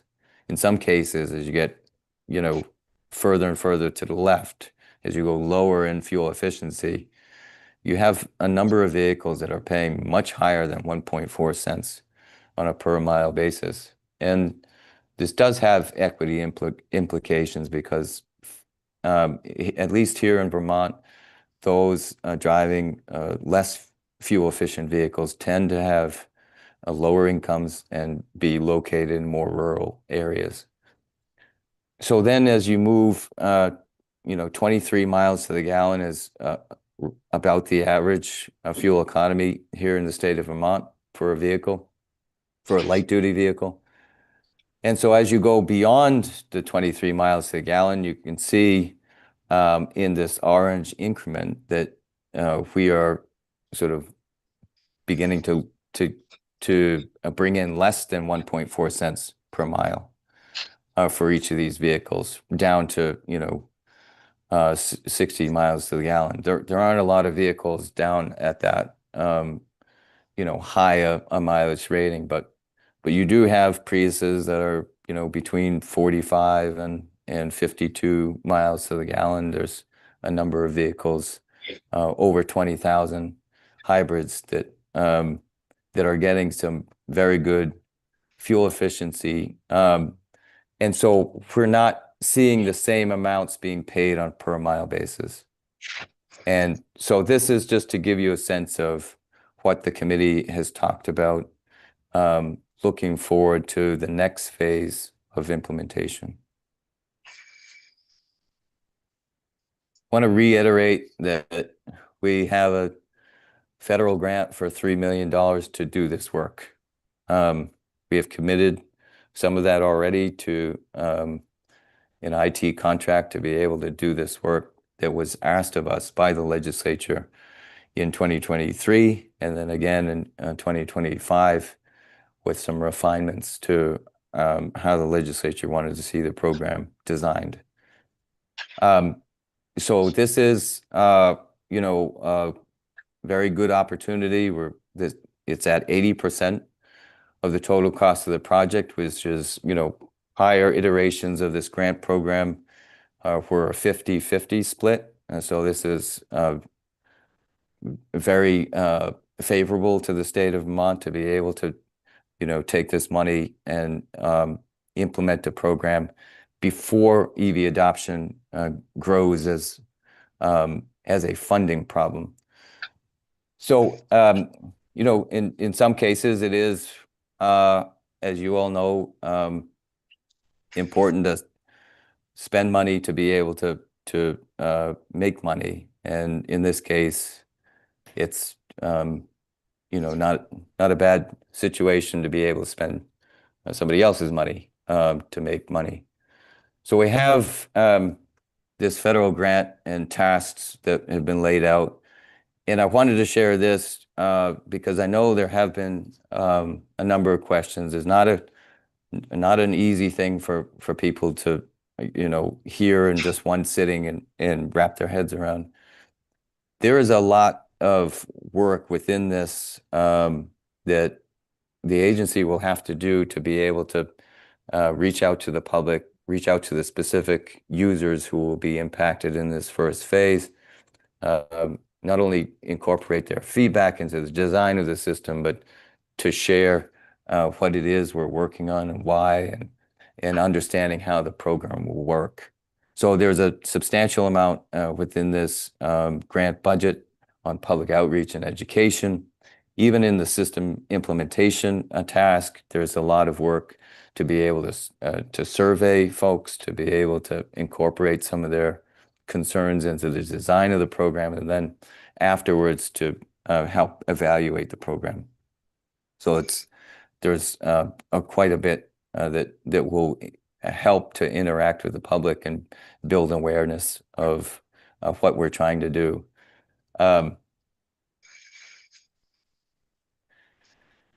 then this is, I think, maybe the last slide that I have, which is to just address what's in the bill right now. There are a number of check back points. Again, the agency, the administration has not supported the making these latter phases required. We want to be able to learn from the first phase in working with electric vehicles, but there are a number of checkbacks that have been built into this bill so that you all will have more information to be able to think about how the next phases would roll out.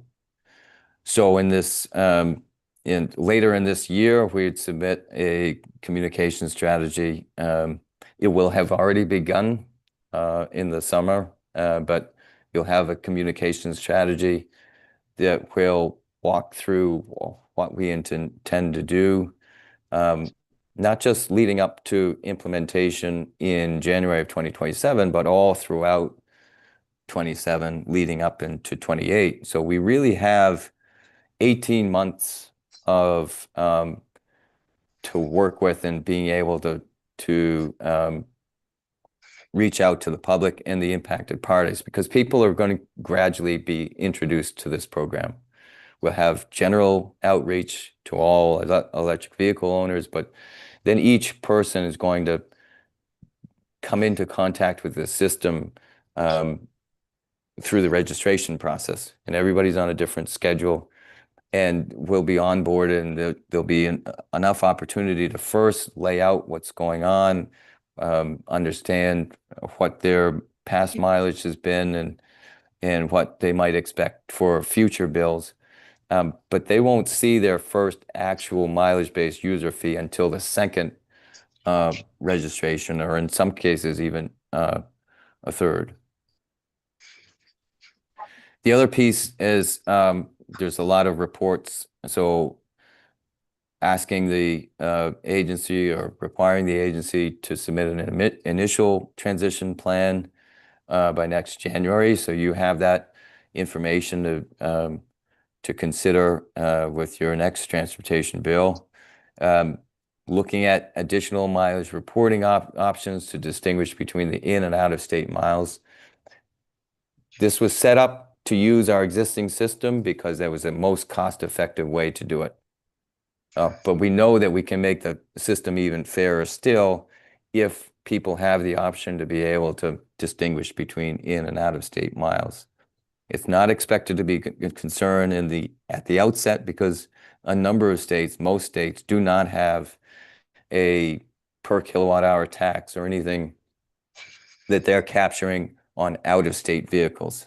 The closest state to us is Pennsylvania that has something like that, and Georgia. So there's a very small risk of double taxation in all of this. The other piece you began to discuss the other day was a system of fuel tax credits and how that would work in relation to the mileage ratings for different vehicles in order to make sure that no vehicles registered in the state of Vermont are paying more than that rate of 1.4 cents that has been proposed, but still to be able to capture that out-of-state revenue. So a system of fuel tax credits would potentially act as, people are paying the fuel tax as they go throughout the year, and that's almost in advance on their mileage-based user fee payment that's credited within their account. And so at the end of the year, people would end up paying only that increment that you saw in the orange in this a couple of slides ago. We've been asked to look at a proposed schedule for other vehicle classes and fuel types. So not just hybrids, conventional hybrids in 2029, all light duty vehicles in 2031, but then to look at medium and heavy duty electric vehicles. Does it make sense to have a weight-based factor there because of the increased impacts on the infrastructure? And then looking at a recommendation for a flat fee cap, default flat fee, which is something that's in the current language now. It's again $178. If somebody doesn't go and get their vehicle inspected, there's no data on which to apply a fee, and so they would just be charged $178. If they then went and got their vehicle inspected within 90 days, whatever difference they might have overpaid in that initial instance, it would have allowed them to move forward with the registration process, and that difference would be credited towards their next mileage fee. And then we're asked again for recommendations on a capped inflation adjustment factor once all vehicles are enrolled, and then to have some ongoing reporting on the program results in the first several years of the program. And then lastly, the language requires that we submit a draft final report, which is a part of our grant agreement, by July 15th, 2028. So that's the sort of gist of what I wanted to get across today, but I know you all have questions, and This is, I think, it's becoming clearer. I do have one question. I guess I've heard you say that the agency and the administration doesn't support going all the way to combustion vehicles or the weight fees or whatever at this time.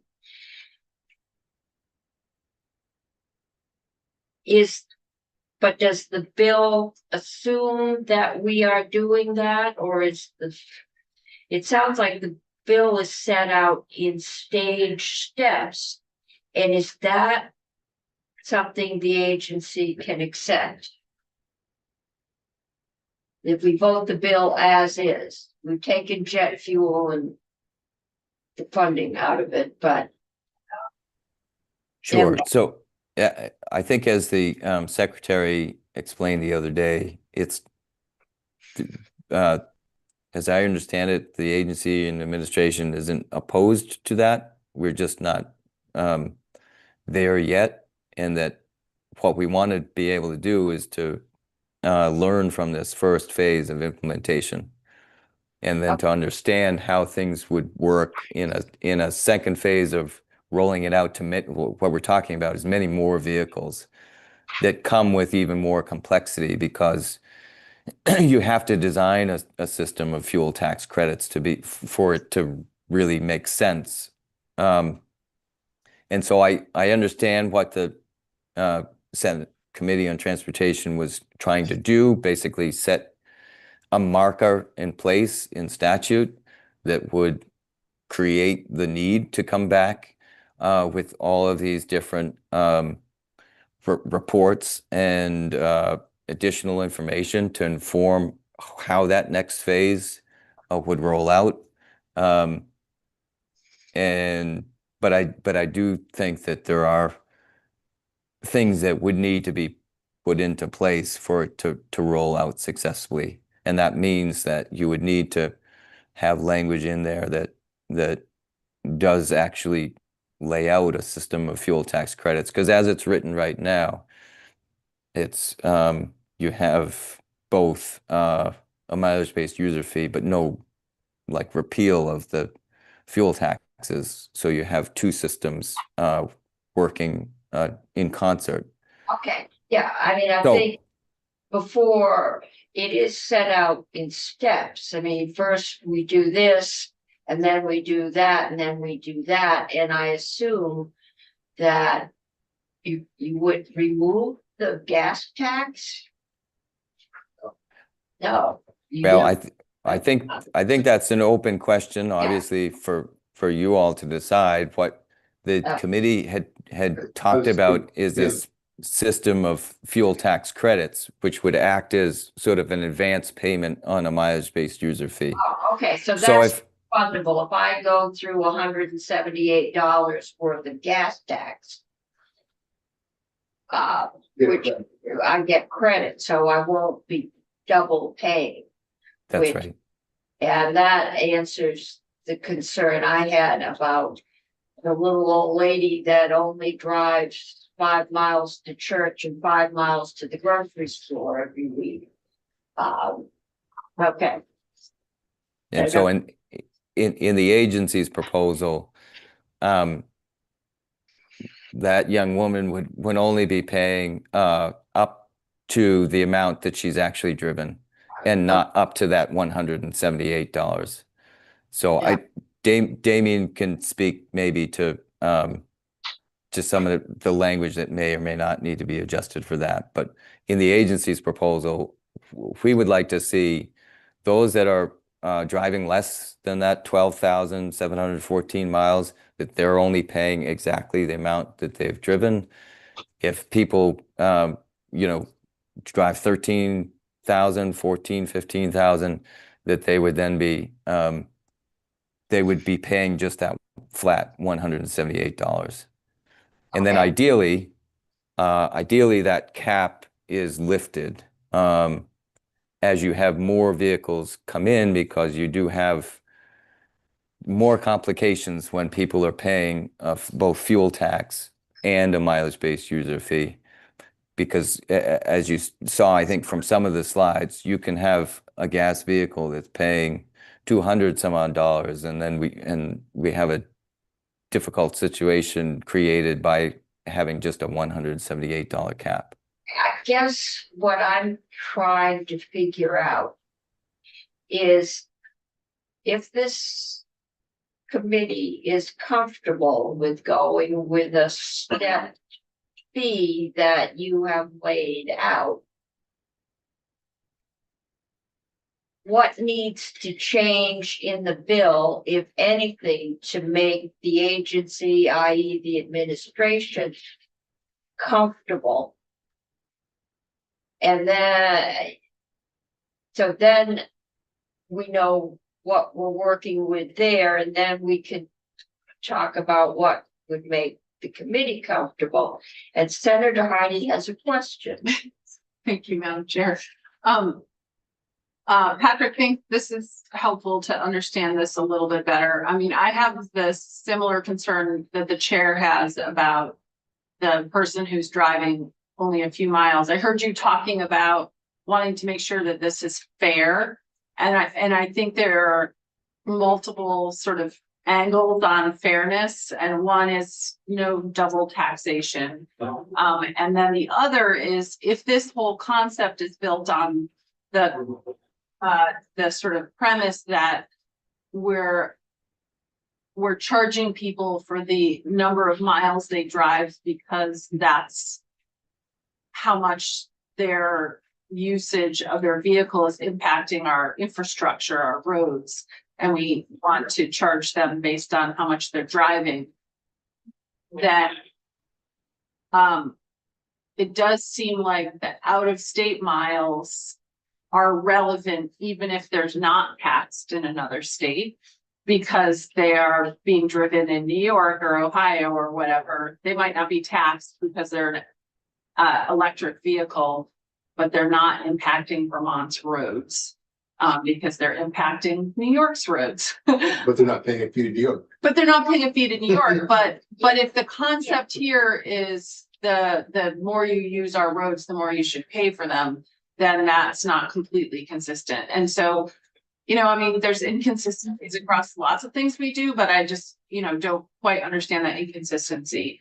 But also, I think incentivizing in some ways driving less is a good thing if that can be done. Some people can't avoid driving a lot, but some people can, and driving less is, has less impact on our roads. And I was interested you mentioned in your final slide, I think, about the weight of a vehicle, because that has a huge impact. A very, very light vehicle driving on our roads versus a very, very heavy vehicle driving on our roads has a different impact.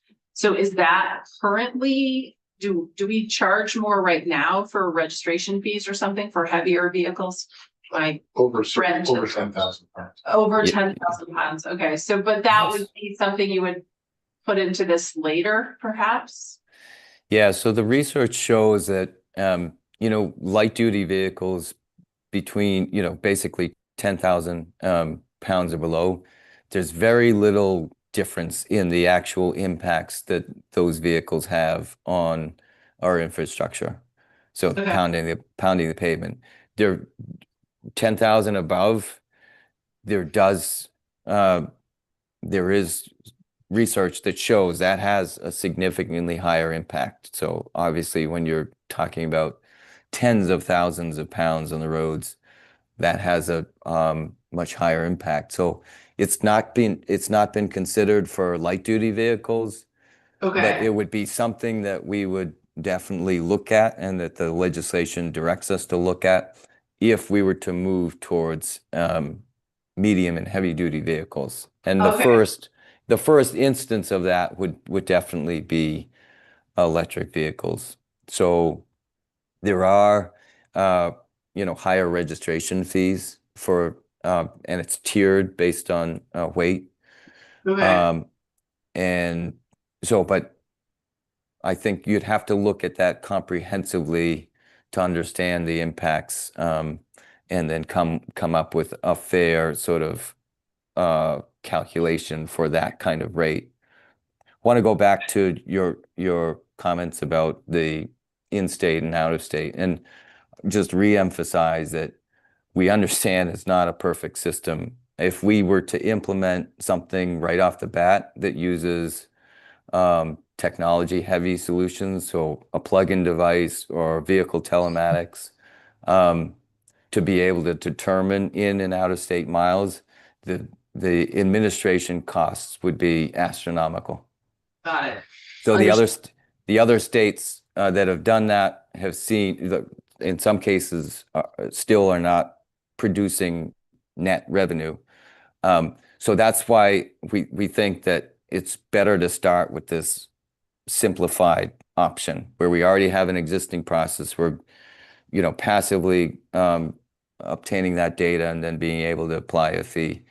There Okay. is, I understand everybody's going to have the one case that I've driven down to Georgia or wherever, and aren't I being, double taxed? But the amounts that we're really talking about are quite small when you consider that no vehicle is going to be asked to pay more than 14 some odd dollars per month. Okay, less than $15 per month. I appreciate that. I totally appreciate that, and I'm happy to hear about the heavier vehicles. I do think it's important that we all eventually get onto the same system. And that I do appreciate what the Senate Transportation Committee has doing in terms of phasing in so that, you know, regardless, we're all sort of, regardless of what we drive, we're all being, you know, taxed equivalent to our usage. And I think that that seems fair.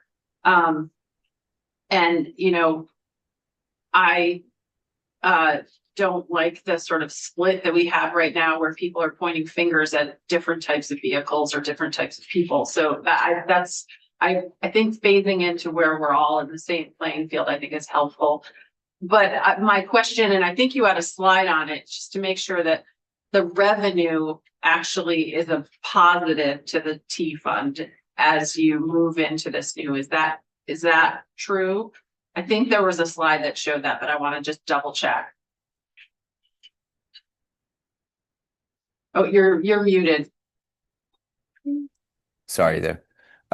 So in the first, you know, couple of years, it's uncertain, and I think you've heard this from the JFO as well, from Logan, that it's sort of impossible to predict how people will choose to pay the mileage-based user fee. So right now we have a system where it's $89 and you're paying prospectively for the next year. So that's easy to estimate. You just, you know, take the number of vehicles and it's an annual fee and you multiply it by that fee.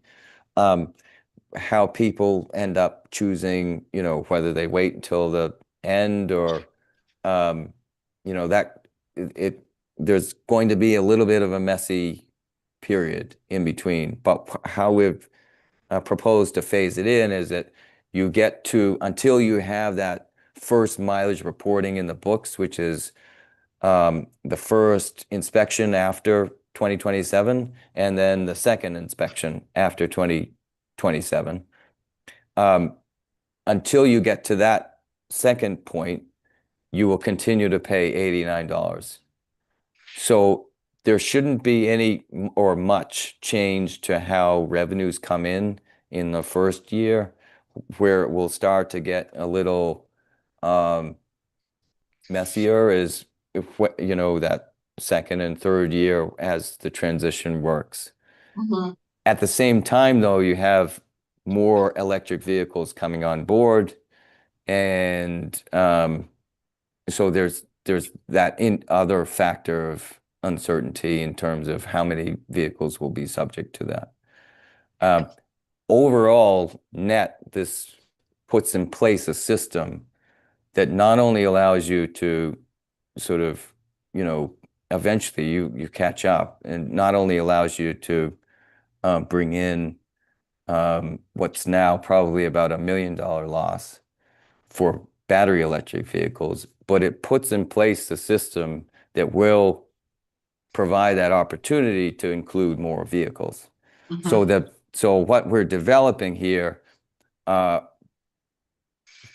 might now be like not economic to be able to you know distinguish between in-state and out-of-state miles because of the high administrative costs, will be easier when we have a higher volume of vehicles in place. And so the infrastructure, the IT infrastructure that's being developed, will be able to sign a fee in the same way, identify the vehicle subject to that fee. The whole, you know, all of that process will be worked out in a way that allows you to then just introduce other reporting options, whether it be a plug-in device, more likely, you know, telematics as that becomes more widespread, so that you have somebody opting into a system that others might have privacy concerns about. You have people that can opt into a system because they know they travel more out-of-state miles, and then be able to have their fee based just on those miles within the state of Vermont. So that's, so even though it's been framed in some quarters as like just targeting battery electric vehicles. The system we're actually building will allow for us to be able to broaden the number of vehicles subject to it if that's the direction the legislature chooses. Okay, Patrick, I want to take us back a step because I think we are getting into the weeds. Sure. We have a bill in front of us. And this committee has already made changes. We've determined that we aren't going to support an increase in the jet fuel. And we have determined in the miscellaneous tax that we're changing the source to get $10 million additional a year to the transportation fund. But if we pass this bill as is, which as I understand it, says the first step is we're going to EVs, all right? And we're going to tax them per mile. And it's as far as we can humanly get it, it's going to be based on how much it costs per mile. All right. And then it envisions going forward with a lot of other detailed questions that will have to be worked out. I've heard it said by more than just you that the administration supports going to the EV tax and supports maybe sometime in the future going to, hybrids and maybe hybrids are okay, but when you take it into combustion engines. I'm not clear. If we pass this bill as is, it doesn't enact anything other than the EV tax to be day one. That's why it's sitting in this committee. Can the agency live with this bill? And if you can't, what do you need us to change? And I don't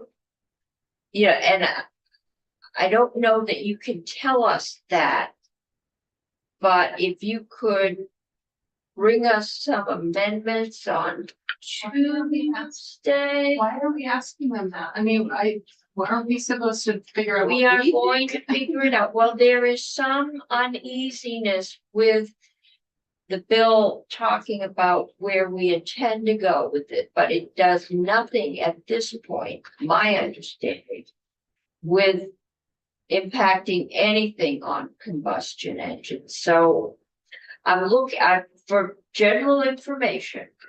I want to know where the Agency of Transportation is comfortable. If you're comfortable with this bill, and if you aren't, what would need to change for you to be comfortable? Then we Sure. will make the decision about whether or not we're going to go there, and we will make a decision about our comfort level. And hopefully they'll all arrive at the same place. Thank you, Madam Chair. So the bill language as it is written will impact gas-powered vehicles in 2029, hybrids, fuel-efficient vehicles above 25 miles to the gallon, and then in 2031 would bring in the rest of the fleet, the light-duty fleet here in the state. There are two ways to approach it. The way that the agency has recommended is that we do this in the first phase. We have lots of requirements to come back to the legislature to propose how the next phase might be rolled out based on what we learn in the first phase, to be able to figure out a lot of these issues that you and your colleagues are raising. Is there anything in the That can be done by taking out the last, 2 sections or whatever it is that doesn't put this in statute, but continues to require the agency to come back and report on these specific items. The other approach that the Senate Transportation Committee has chosen in this current language is to put it into statute and then, force future legislatures to grapple with this based on the recommendations that come back from the agency on our research, on our learnings from the first phase for battery electric vehicles. So obviously that is, your committee's prerogative to determine which approach fits best. But I think the agency's recommendation would be that we essentially remove the last two sections that bake these latter two phases into statute without really having figured out how you'll make them work in practice. Okay, but no matter, with the bill, it lets the public know so we can get public feedback where we are planning to go. Mhm. It doesn't enact. Or does it enact? It does Bill, enact. Section 21 expands the bill to hybrids and internal combustion vehicles that get 2031, in 2029. 2020. Hybrids and internal combustion vehicles that get at least 25 miles a gallon. And then in 2031, all other internal combustion vehicles under 10,000 pounds gross vehicle weight rating, which is like their loaded weight rating. Okay. Committee, Senator Meadows. Yeah, I'm through conversations with AOT and members of the Transportation Committee to learn more about, what this grant was, and considering that the legislature ourselves told them to do this anyway. So not backtracking on that for the EV part, I'm comfortable with getting that into a system in place where we can recover that road usage fee, as we're calling it, road usage charge instead of an EV infrastructure flat rate.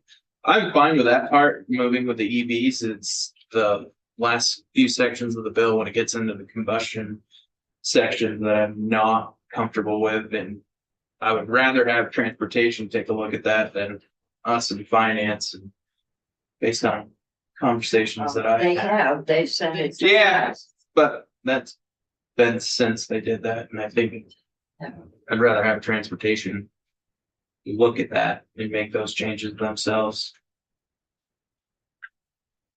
Getting rid of combustion.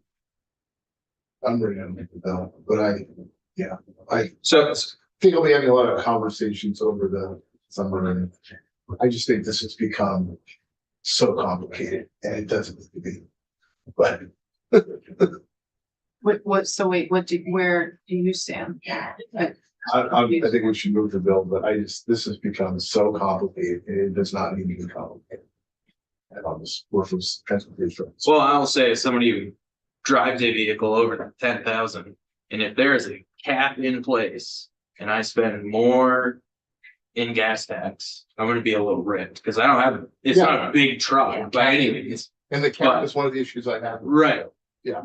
So that's why I wouldn't want the combustion parts to come in, then Wouldn't your truck? it would be excluded, but Yeah, if I'm paying an increased registration fee, I'm paying more in gas tax and everybody else pays less. Like, yes, I'm paying more in a registration fee because my truck was more already. And then I also don't get the benefit of a road user or the mileage-based user fee having a cab. I'm gonna be a little upset that I'm paying more to be on the road and then paying more to actually drive down. So that's just where my We're not gonna give hesitancy you is. a rebate to cover the cost of your gas, Yeah. your gas tax over that, no, yeah. Senator Hardy. well, I was pointing to Senator Chin. Senator Chittenden.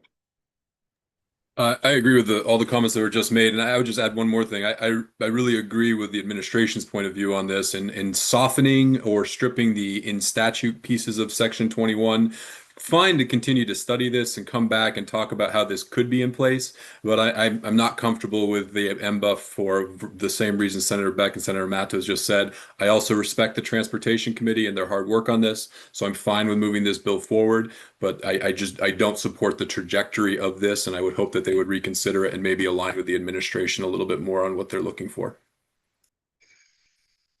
Okay.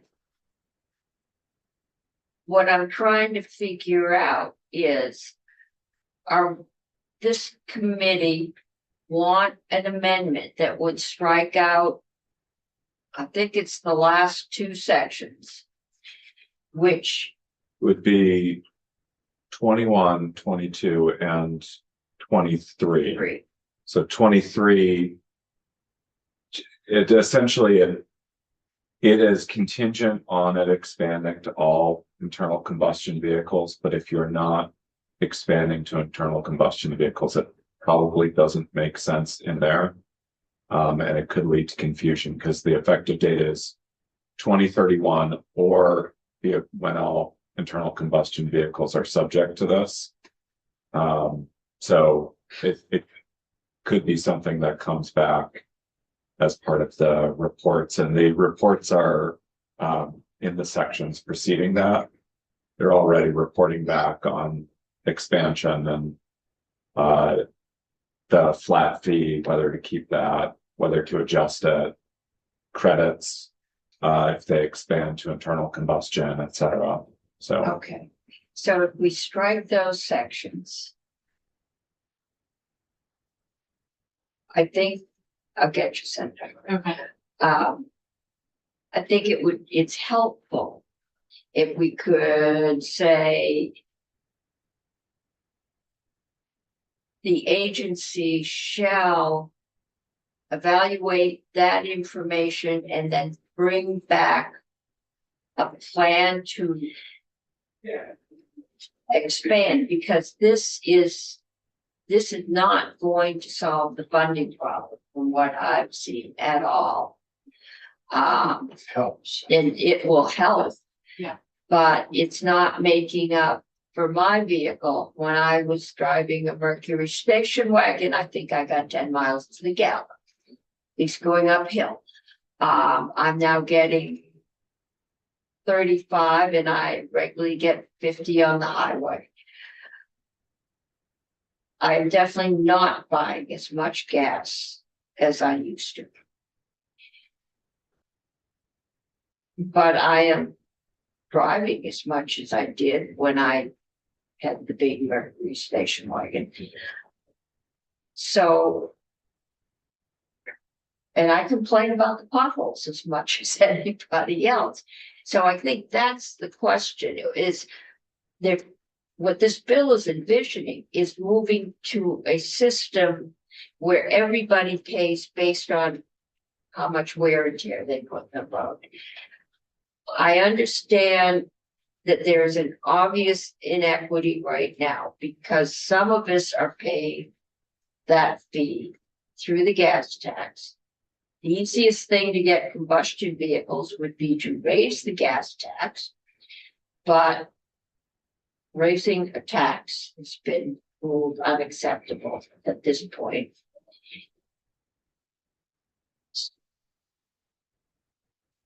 So I'm getting some committee members. I think I'm close to the majority. We've got one missing. Senator Hardy. Yeah, I mean, it does. I mean, I asked directly the question of whether it would raise more revenue, and based on what I heard and what I see on the chart, it does raise more Yes, it revenue. does. So it is trying to address Yes, both That issues, is what it's. and especially over, a number of years. And like I said earlier, I think it's helpful and fair and starts to help calm down the division, the divisiveness if we're all on the same system. And I appreciate that they tried to move us all to the same system. And, it shouldn't be an us versus them thing. And there are obviously things that need to be worked out with the cap and the out of state and the technology and everything, but this lays out, the bill lays out a stepped plan and a stepped trajectory while holding them accountable for moving forward with it. And so I would not be supportive of this, section out. I am supportive of the getting rid of the jet fuel tax thing. So if we do an amendment, I would like either 2 amendments or a split We've got, amendment. right now, we've got 2. We've got to strike the section that takes money eventually out of the ed fund. Because we did that, we did that in the miscellaneous tax. Okay. We adjusted the purchasing use, so they're getting 10 million for now on a regular basis. And we need to take out the jet fuel. The question, I think, and I'm trying to think of what we may need drafters to do. I'm gonna wait until the whole committee is here. But it sounds like I've got at least half the committee. Well, I thought that Senator Beck said that he's okay with moving this forward. I'm okay. You're okay with moving it forward? Okay, Senator Brock, where are you? And the thought process. You're in the thought process. I'm disinclined to go all the way to the end and try and find a midpoint. Or a place where something sunsets, a place where something is clearly passed on to a future legislature to consider. Be Okay, a final decision. so you're more in the, don't bite the whole apple today, all right? So maybe Damian, have we got this on for Tuesday? I don't have it anywhere yet. We don't have it anywhere yet. We may have some, we're gonna have some long floor times next week. And we will be starting at 1 at least because morning committees are on the floor at 11 every day now. Just Wednesday, Thursday. Except Wednesday, Thursday. Yeah. Because Friday we're on at 11:30 11:30. and Tuesday 11:30. So anyway, if by the time we get to this again, if you could draft something that would essentially take out those 3 sections and say the agency shall evaluate information they get from the EV, whatever, and come back with a proposal. There's already a thing in That is already in the bill, It's already in bill. the bill. Okay. already required to Not come back doing with the a plan. evaluate transportation. Yeah, they're already required to come back with a Okay. plan in section. Sheesh. Make sure we're not taking it out. Yeah, you're not taking it out. It's in section 20. They're already required to develop a plan to expand mileage-based user fee to hybrids and other fuel-efficient vehicles by January 1, 2029, and to all light-duty vehicles by January 1, 2031. Their plan has to include additional options for tracking mileage, tracking out-of-state mileage, and a sliding scale of fees or credits for vehicles that also purchase gasoline or diesel fuel. They're also required to do an outreach and education along with user experience feedback process during the first couple of years to help inform those reports. And the transition plan reports require 3 reports, 1 next January, 1 in July of 2028, and 1 in September of 2028. So you have a comprehensive feedback and reporting already built in. What I'm hearing the committee Some of it. say right now is that you want to consider striking sections 21, 22, and 23, and you're discussing that. Yeah. But I think what I heard earlier is that you want to strike out the surcharge on jet fuel, which is sections 44 and 45, and the changes to the purchase and use tax that you addressed in your miscellaneous tax bill. So that's sections 11 and 12. I want to make the Zorro sign because Yes. So the Red. what I have drafted as you were talking here, not edited, not ready to go, but the rough draft has 3 instances of amendment. The first addresses purchase and use. The second, assuming you move forward with it, addresses the future implementation and expansion of the MBUF. And then the third addresses the surcharge on jet fuel. I have another version without the MBUF pieces in it if you decide not to move forward with that. That is great. So I have all that ready, and then if there are other changes. There will be no other changes. Okay.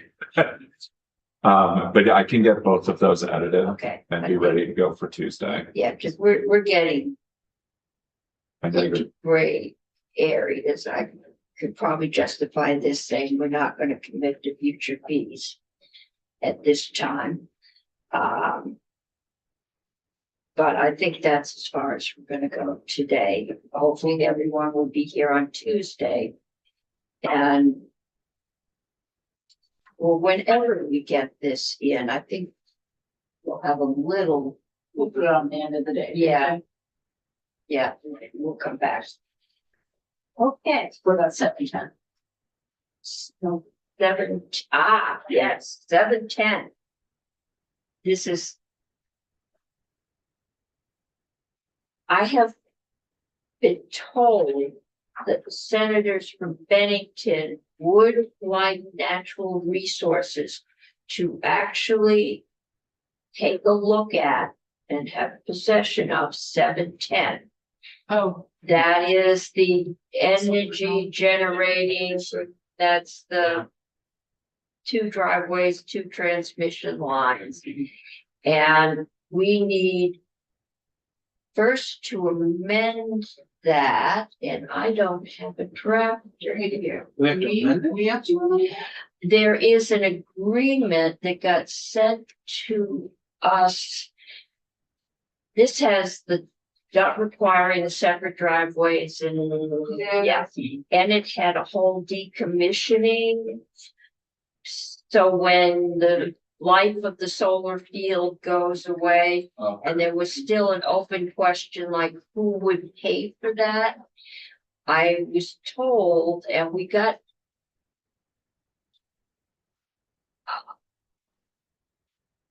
we got language sent to Ellen, but we don't have Ellen. And so we probably can't get Ellen at this point. So first thing on Tuesday, we will vote this out. What? But it doesn't have the language in it right now. It doesn't have the agreed upon language for the decommissioning. We could vote it out now. Who agreed on? I don't. No, this I don't was know what you're between, talking about. okay, there was a whole question and it was left open. 710 had 2 parts. One was if you put 2 solar arrays, and this was for net metering only. It didn't do the standard offer. Everybody was in agreement. The second part was, Yeah. Should we let Patrick go? Because we're. yes, we can let Patrick go. Thanks, Patrick. The second part was Thank you. what happens when a solar field reaches its useful lifespan and needs to go away. That's not in the bill. It was in the bill, or it was brought to us as being in the bill. I don't think so. I'm looking at the bill right now. Okay. There's Wasn't one. that the PUC that introduced that as the amendment? Is the amendment, maybe that if PUC wanted it, there's been agreed language between the industry and the PUC, and we're not gonna get to do this today. So we will do it on Tuesday. I don't remember this being an issue at all. Does this? I say we start fresh Tuesday. There was a proposal that was put on the table, I I remember, remember the conversation. yes. Yeah.